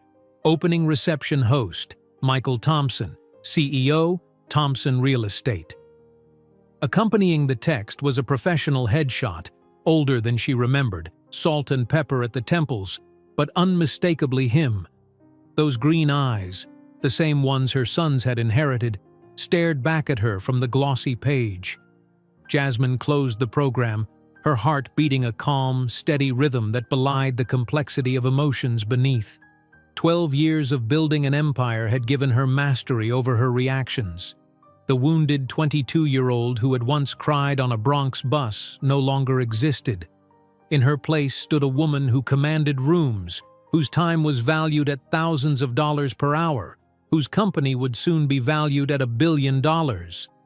Her phone chimed with a message from Rebecca, her personal assistant who had flown down earlier to coordinate logistics. "Executive reception begins in 30 minutes. Car waiting downstairs whenever you're ready." The Miami Beach Convention Center hummed with the energy of 3,000 financial and technology professionals gathered for the industry's premier event. Jasmine's entrance created a subtle ripple through the crowd. Conversations pausing, heads turning, whispers of recognition spreading. Her team flanked her, and the triplets followed, their identical faces drawing curious glances. "Ms. Williams, an honor to meet you," said the conference director, hurrying forward. "Your keynote is the most anticipated session of the entire conference." As they exchanged pleasantries, Jasmine maintained awareness of her surroundings, a habit developed through years of being the only black woman in countless rooms of power. Her gaze swept the reception hall, mentally noting key industry figures until… there he was. Michael Thompson stood across the vast lobby, surrounded by a circle of attentive listeners, gesturing confidently as he spoke. 12 years had added sophistication to his appearance, the designer beard, the perfectly tailored Tom Ford suit, the practiced ease of inherited privilege. He looked exactly like what he was, the fifth-generation heir to a real estate empire built on family connections and wealth. For a suspended moment, Jasmine observed him unnoticed, cataloging the minute changes time had wrought. Then, as if sensing her gaze, Michael turned his head. Their eyes met across the crowded space. Michael froze mid-sentence, recognition dawning in stages across his face. First confusion, then disbelief, and finally, as his gaze moved from Jasmine to the three identical teenagers beside her, shock that transformed his entire bearing. Jasmine maintained her composed expression, a skill perfected in countless high-stakes negotiations. She nodded slightly, a minimal acknowledgement of his existence, before turning her attention back to the conference director. "I believe the opening ceremony is starting soon?"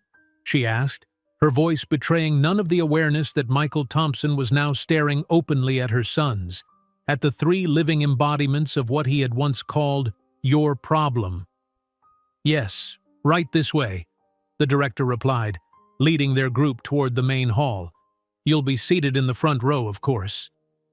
As they moved through the crowd, Jasmine felt, rather than saw, Michael attempting to navigate toward them, his progress slowed by well-wishers and colleagues seeking his attention. A professional lifetime of strategic thinking had prepared her for this moment. She leaned toward Rebecca, whispering instructions that her assistant immediately acted upon. "Boys," Rebecca said smoothly, "there's a VIP lounge with refreshments this way. Why don't you get settled there before the opening session?" The triplets, unaware of the unfolding drama, followed Rebecca without question. Jasmine watched them disappear down a side corridor, safely away from Michael's approaching figure. The master of ceremonies tapped the microphone. "Ladies and gentlemen, please take your seats. The National Financial Innovation Conference is about to begin." The timing couldn't have been more perfect. Jasmine allowed herself to be escorted to her reserved seat in the front row, while Michael, now only yards away, was directed to the stage as the opening speaker. Their paths had crossed without collision, but Jasmine knew this was merely the first movement in what promised to be a complex symphony of confrontation. From her prime position, Jasmine watched Michael assume his place at the podium. If his hands trembled slightly as he arranged his notes, only someone looking for signs of disturbance would notice. His voice, when he began speaking, carried the practiced confidence of someone born into power rather than someone who had fought for it. "Welcome to the National Financial Innovation Conference," he began, his gaze darting briefly, involuntarily, to where Jasmine sat. "Thompson Real Estate is proud to sponsor this gathering of the industry's brightest minds." As he continued with prepared remarks about innovation and financial inclusion, Jasmine noted the irony with detached amusement. The man who had once told her she wasn't enough for his world was now speaking about diversity and opportunity, his words ringing hollow against the memory of his cruelty. The opening session concluded with polite applause. As attendees began moving toward breakout rooms, Jasmine remained seated, scrolling through emails on her phone with deliberate focus. She knew Michael would approach. His stunned expression upon seeing the triplets had made that inevitable, and she preferred that confrontation happen on her terms. "Jasmine." She looked up with practiced casualness, as though only mildly surprised to find Michael Thompson standing before her. Up close, the years were more evident on his face. Fine lines around his eyes, a certain hardness to his jaw that hadn't been there at 28. "Michael," she replied, her voice professional, devoid of either warmth or hostility. "It's been a while." He seemed momentarily lost for words, his carefully constructed poise fracturing. "I didn't know you would be here." "I'm the keynote speaker," she replied simply, standing to bring herself to eye level with him. At 5'9" in heels, she matched his height perfectly. "The conference has been promoting it for months." "Yes, of course," he stammered, clearly struggling to reconcile the confident executive before him with the frightened young woman he'd discarded. "Your company has been impressive." Jasmine allowed a slight smile. "Thank you. Congratulations on your appointment as CEO. Family businesses have their own unique challenges, I'm told." The subtle emphasis on family wasn't lost on Michael. His gaze darted around the room. "Those boys with you earlier—" "My sons," Jasmine confirmed, offering nothing more. "They're—" He couldn't finish the sentence. 14 years old, she supplied, watching realization wash over his face. "Brilliant students, exceptional young men." Michael's complexion paled beneath his tan. "They're mine," he stated, not a question but a realization spoken aloud. "Biologically speaking, yes," Jasmine acknowledged, her tone matter of fact. "In every way that matters. Their upbringing, their values, their opportunities, they're entirely mine." Before he could respond, a photographer approached. "Ms. Williams? Could we get a photo for the Wall Street Journal? They're doing a piece on your government contract." Michael's eyes widened. "Government contract?" $1.2 billion, Jasmine replied casually, as though discussing the weather. "The largest ever awarded to a company led by a black woman." She turned toward the photographer, effectively dismissing Michael as she posed for several professional shots. When she turned back, he had regained some composure, though his eyes remained troubled. "Why didn't you ever tell me about them?" he asked, his voice lower now, intended for her ears alone. Jasmine regarded him with a look that made him physically step back. "You said, and I'm quoting, that a black child has no place in my family or business and that I should handle this problem. Well, I handled it. I raised 3 brilliant boys without your name, your money, or your acknowledgement." "Things were different then. I was different," he attempted. "Interesting how regret appears when you realize what you've lost, not what you caused," she observed coolly. Michael's gaze drifted across the room to where the triplets had reappeared, chatting animatedly with a group of young tech enthusiasts. "I want to meet them. I have rights." "Rights?" Jasmine interrupted, her voice now dangerously quiet. "You abandoned your rights along with your responsibilities 15 years ago. They don't need you now. They have full scholarships to any university they choose, trust funds I've established, and a legacy I built from nothing while you managed what you inherited." While observing the 3 adolescents who shared his eyes but carried the Williams name with pride, Michael couldn't imagine that the confrontation coming the next day would not only destroy his professional reputation, but would shake the very foundations of the Thompson dynasty. While observing the 3 adolescents who shared his eyes but carried the Williams name with pride, Michael couldn't imagine that the confrontation coming the next day would not only destroy his professional reputation, but would shake the very foundations of the Thompson dynasty. The second day of the conference dawned with a pristine Miami sky, sunlight glinting off the ocean visible from Jasmine's presidential suite. She stood on the balcony, coffee in hand, watching the waves while mentally preparing for her keynote address. Yesterday's brief encounter with Michael had left her strangely unmoved. The emotional devastation he once caused now seemed like a chapter from someone else's life. A knock at the door interrupted her thoughts. Miles appeared in pressed slacks and a button-down shirt, already dressed for the day's events. "Mom, Malcolm and Mason are arguing about whether we should attend your keynote or the panel on quantum computing in financial modeling," he reported, rolling his eyes at his brother's typical morning debate. "It's your choice," Jasmine replied, "but I'd love to have you there." "We'll be there," Miles assured her. "I already convinced them. Besides, the quantum computing panel is streaming online afterward." As her sons finished breakfast, Jasmine's phone buzzed with a text from Rebecca. Thompson has been asking conference staff about your schedule. Security has been notified. Jasmine frowned slightly. Michael's persistence was predictable yet irritating. She'd known their paths would inevitably cross again, but had hoped he would respect professional boundaries. 2 hours later, Jasmine stood backstage at the convention center's grand ballroom, reviewing her presentation notes one final time. Through the curtain, she could hear the murmur of 2,000 attendees settling into their seats. The triplets sat in the front row, their matching features causing subtle double takes among nearby executives. From her vantage point, she spotted Michael entering through a side door, scanning the crowd before taking a seat in the third row. His presence was expected but still jarring, the physical embodiment of her past watching her command the future. 5 minutes, Ms. Williams, a stage manager announced. When the conference chair introduced her as the visionary founder transforming financial inclusion across America, Jasmine walked onto the stage with measured confidence. The applause was immediate and enthusiastic, the respect of an industry that had once seemed impenetrably closed to someone with her background. "Thank you," she began, her voice clear and commanding. 15 years ago, I was told that certain communities weren't worth banking, that certain people weren't worth investing in. Her eyes briefly, deliberately met Michael's.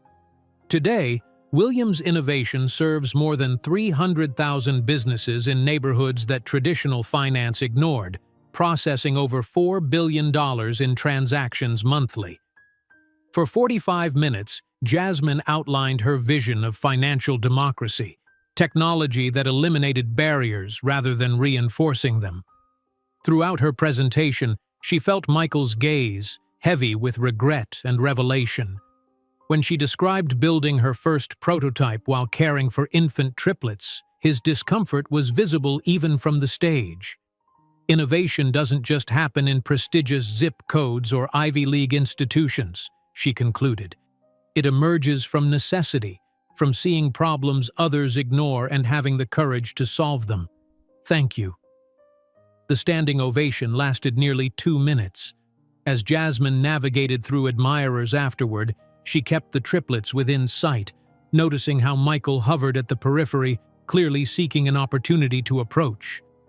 During the luncheon that followed, Malcolm grew curious about a man who seemed to be watching them. "That guy keeps staring at us," he observed, always the most perceptive of the three. "Do you know him, Mom?"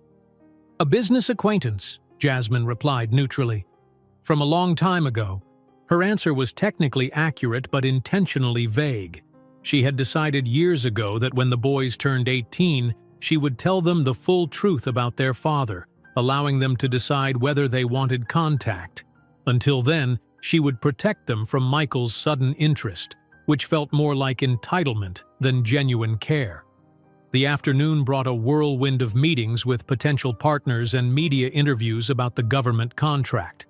By the time the cocktail reception began at 6 o'clock, Jasmine had almost forgotten about Michael, until she entered the grand ballroom and found him standing alone, nursing a scotch and watching the door.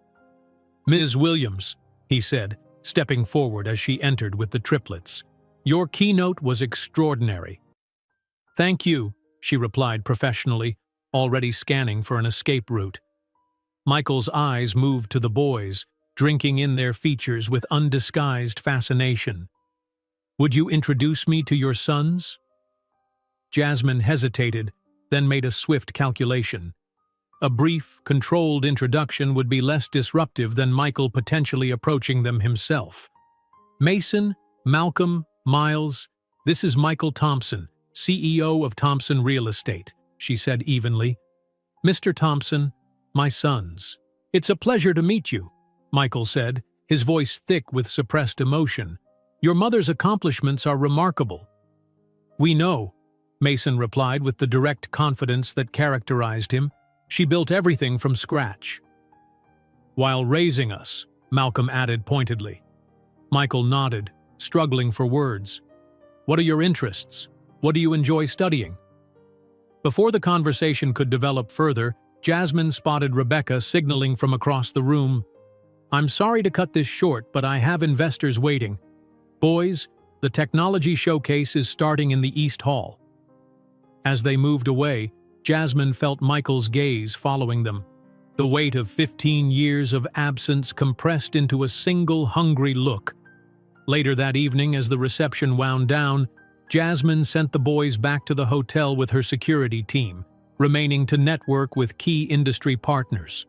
She was deep in conversation with the CEO of a major bank when she felt a presence at her elbow. "Jasmine, could we speak privately?" Michael asked, his expression intense. With a polite excuse to her colleague, Jasmine followed Michael to a quieter corner of the ballroom. His composed public persona had slipped, revealing agitation underneath. "They're extraordinary," he said without preamble. "Brilliant, well-spoken, confident. They're clearly exceptional young men." "Yes, they are," Jasmine agreed. "I need to know them," Michael continued, lowering his voice. "They're my sons, too. We share DNA, history." "DNA, yes," Jasmine interrupted coolly. "History? No. History requires presence, Michael. Shared experiences, nighttime feedings and doctor visits, school projects and birthdays. You've had no part in any of that." His jaw tightened. "I made a terrible mistake 15 years ago. I was young, selfish, concerned with appearances." "Concerned with appearances?" Jasmine repeated, her professional mask slipping slightly. "You said a black child had no place in your family or business. You called my pregnancy a problem to handle. Those weren't concerns about appearances, Michael. That was who you were." "People change," he insisted. "Sometimes they do," she acknowledged. "But my responsibility isn't to your redemption arc. It's to 3 boys who have grown up with stability, love, and consistent values." Michael's expression hardened. "I want to know my sons. I have rights." "You keep using that word," Jasmine said, her voice dangerously quiet. "Rights come with responsibilities. You abandoned both 15 years ago." Before he could respond, they were interrupted by a journalist approaching with a recorder. "Ms. Williams, could I get a quick comment about your government contract announcement?" As Jasmine fielded questions about Williams Innovation's federal partnership, Michael retreated, frustration evident in his rigid posture. The following morning, Jasmine awoke to a flurry of text messages from conference attendees. Rumors had spread overnight about Michael being the triplets' father. The story of a young intern abandoned when pregnant, who built a financial empire while raising triplets alone, had ignited like wildfire through the gossipy ecosystem of financial elites. By breakfast, Jasmine noticed subtle shifts in how attendees regarded Michael. Where he had once moved through the conference with the automatic deference accorded to old money and prestigious names, now there were whispers and sidelong glances. The final event of the conference was a panel discussion on ethical leadership where Jasmine was featured alongside other industry pioneers. As the moderator opened the floor for questions, a hand rose from the business press section. "Ms. Williams, there are rumors circulating about your personal history with another conference attendee. Would you care to address them?" The room fell silent. From the corner of her eye, Jasmine could see Michael tense in his seat near the back of the hall. The triplets, seated in the front row, looked confused. Jasmine took a measured breath. She had always known this moment might come, when her private history would collide with her public persona. After years of protecting that narrative, perhaps it was time for the truth to serve a greater purpose. "Thank you for the question," she began, her voice steady. "Since it relates to my journey as a founder, I'll address it directly. Yes, I created Williams Innovation after being abandoned during pregnancy by someone who decided my background and racial identity made me and my children unsuitable for his world." A ripple of murmurs spread through the audience. "I don't share this as a story of victimhood but of transformation," Jasmine continued. "That rejection became the catalyst for building something larger than anything he could have offered. Our company now serves communities traditionally excluded from financial systems, proving that talent exists in every zip code, not just privileged ones." The room erupted in spontaneous applause. In the audience, Michael Thompson sat rigid, feeling hundreds of eyes turning toward him as the pieces connected. "The most valuable lesson I've learned," Jasmine concluded, "is that sometimes people enter our lives to show us exactly who we don't want to be. Their limitations don't define our potential." When the panel ended, Jasmine was surrounded by admirers and supporters. The triplets approached, their expressions a mixture of confusion and dawning understanding. "Mom," Mason asked quietly, "was that about our biological father?" Jasmine nodded. "We'll talk about it properly tonight. You deserve the full story." Across the room, Michael Thompson stood alone, his phone buzzing incessantly. The display showed multiple calls from Thompson Real Estate board members and a text that read, "Emergency board meeting called regarding leadership concerns and company values." That evening, in the privacy of their hotel suite, Jasmine shared the complete story with her sons for the first time. Michael's cruel rejection, her struggle to survive, and the determination that had fueled her success. The boys listened in stunned silence, processing the revelation that their biological father had once deemed them unwanted because of their racial identity. "So he's here now because we're successful?" Malcolm asked, his analytical mind cutting straight to the core. "He's here because he's realized what he lost," Jasmine corrected gently, "but that doesn't create an obligation on your part." "Do we have to meet him?" Miles asked, uncertainty in his voice. "Not until you're ready, if ever," Jasmine assured them. "That choice belongs to you, not to him or even to me." As Jasmine tucked away her son's questions and concerns for the night, she didn't yet know that the story she had shared that day would resonate far beyond the conference walls, reaching boardrooms where the Thompson name had once been untouchable, or that Michael's phone was vibrating with calls that would reshape his carefully constructed reality. While the audience at the gala exploded in applause, Michael Thompson felt all eyes turned toward him. The story of Jasmine Williams, from abandonment to extraordinary triumph, resonated with many present. His phone vibrated, the Thompson Real Estate Board requesting an emergency meeting about leadership issues and corporate values. While the audience at the gala exploded in applause, Michael Thompson felt all eyes turned toward him. The story of Jasmine Williams, from abandonment to extraordinary triumph, resonated with many present. His phone vibrated, the Thompson Real Estate Board requesting an emergency meeting about leadership issues and corporate values. The final day of the conference dawned with a Miami sky painted in watercolor pinks and golds, but Michael barely noticed the beauty as he stood on his hotel balcony, coffee untouched beside him. Throughout the night, emails and texts had flooded his phone, board members expressing grave concerns, major investors requesting clarification of the situation, and worst of all, his father's terse message, "Call me immediately. What the hell is happening down there?" In the presidential suite 10 floors above, Jasmine sat with her sons at breakfast, answering their questions with the careful honesty that had always characterized their relationship. "So all those times you told us he wasn't ready to be a father," Mason said, methodically cutting his pancakes into precise squares. "You were protecting us from knowing he rejected us because we're black?" Jasmine reached across the table, her hand covering her son's. "I wanted you to understand the situation in age-appropriate ways. And yes, part of me wanted to protect you from the ugliness of that rejection." "But you never lied," Malcolm observed, the analytical triplet already processing this new information through his systematic mind. "Everything you told us was technically true." "I believe in truth," Jasmine replied, "but I also believe in timing. You're 14 now. You're old enough to understand the complexities." Miles, always the most emotionally intuitive, asked the question his brothers hadn't yet vocalized. "Do you think he wants to know us now because we're successful? Because we're worth something to him now?" The question hung in the air, uncomfortably accurate in its assessment. Jasmine chose her words carefully.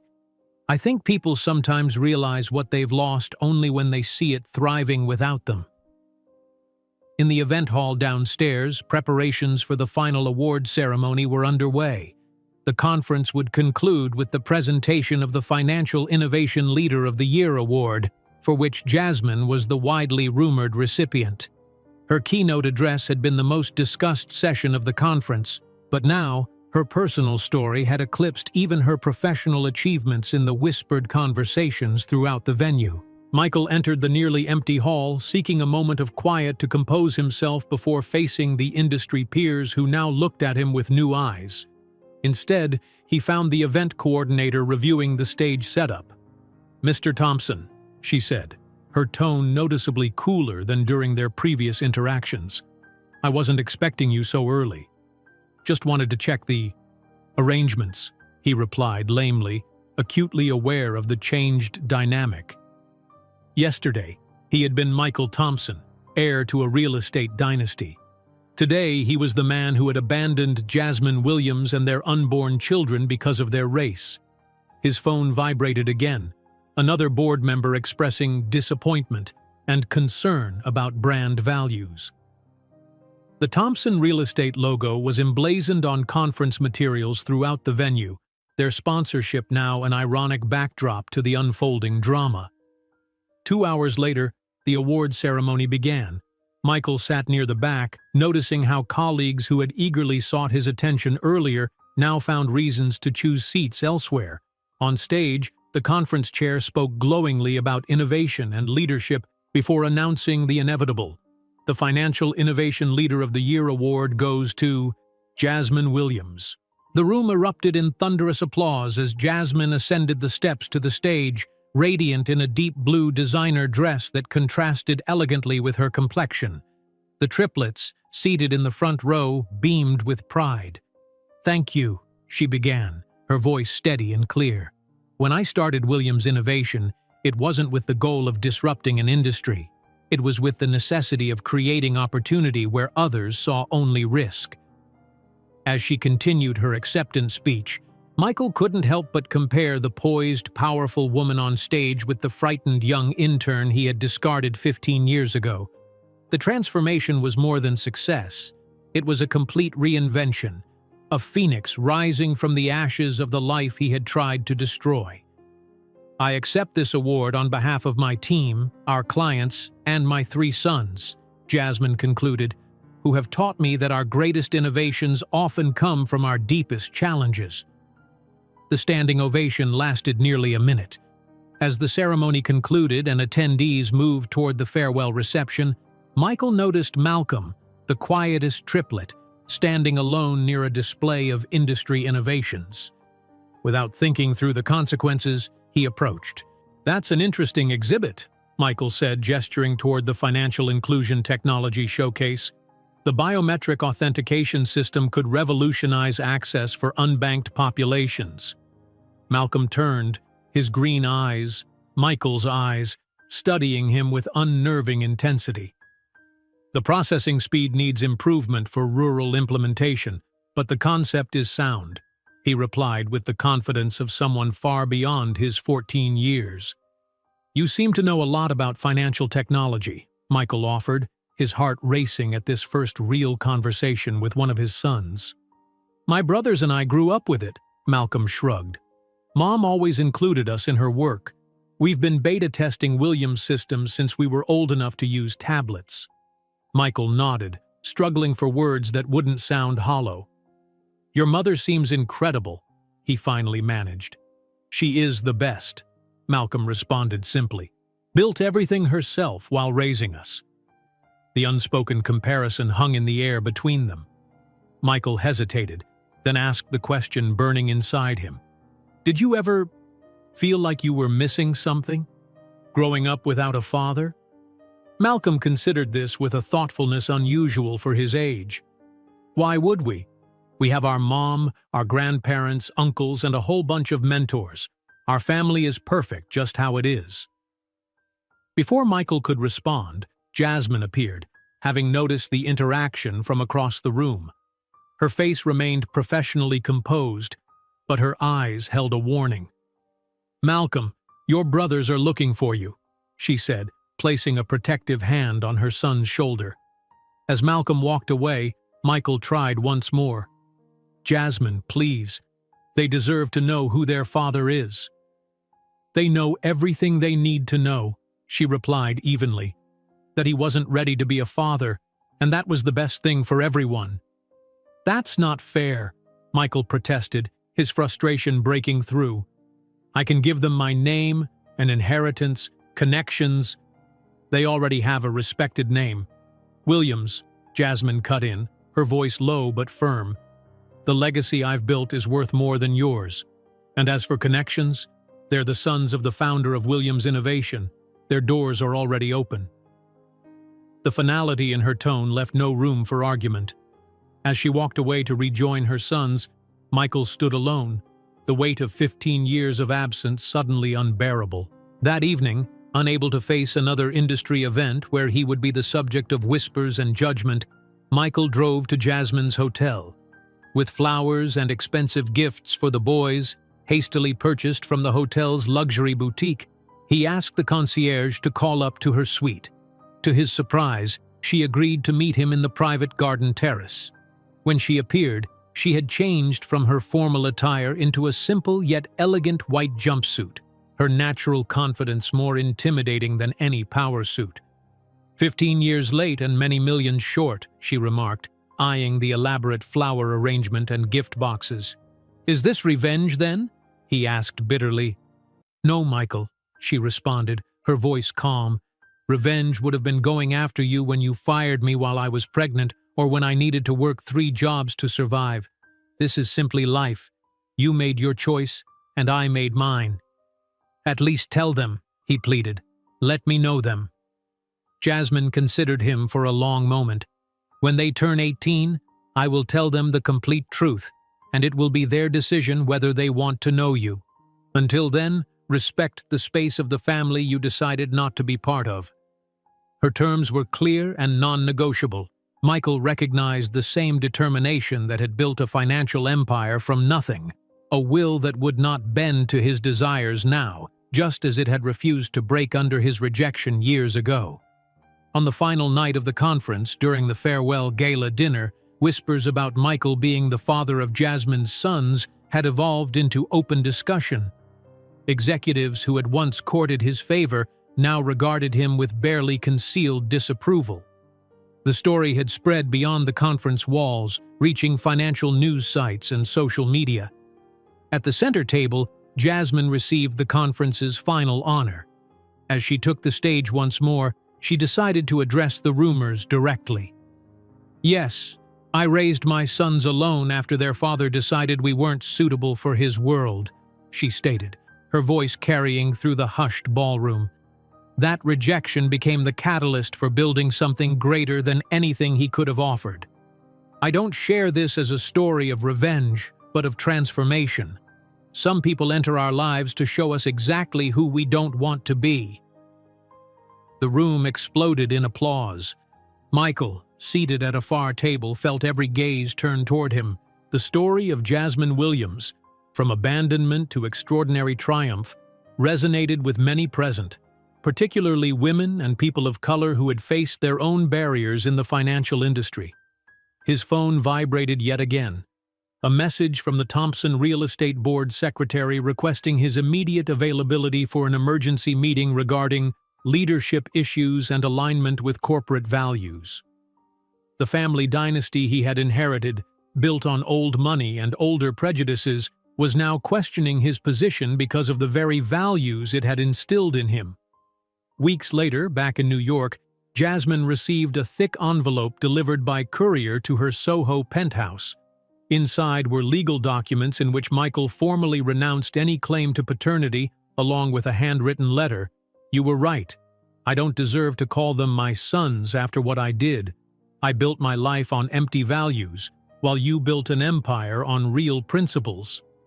Thompson Real Estate doesn't compare to what you've created, not just a company, but a family. I understand now that the problem I rejected was actually the greatest opportunity of my life." Jasmine placed the letter in a drawer alongside the pregnancy test that had changed her life 15 years before. Perhaps someday, when the boys were adults, she would share the complete story. For now, She watched from her window as her 3 teenagers did homework at the dining table, bathed in the golden light of the New York sunset. Her empire hadn't been built for revenge, but to prove something to herself, that she was more than enough, that she always had been. If you enjoyed today's video, I'm sure you'll love the next one. Don't waste time. Just click on the screen.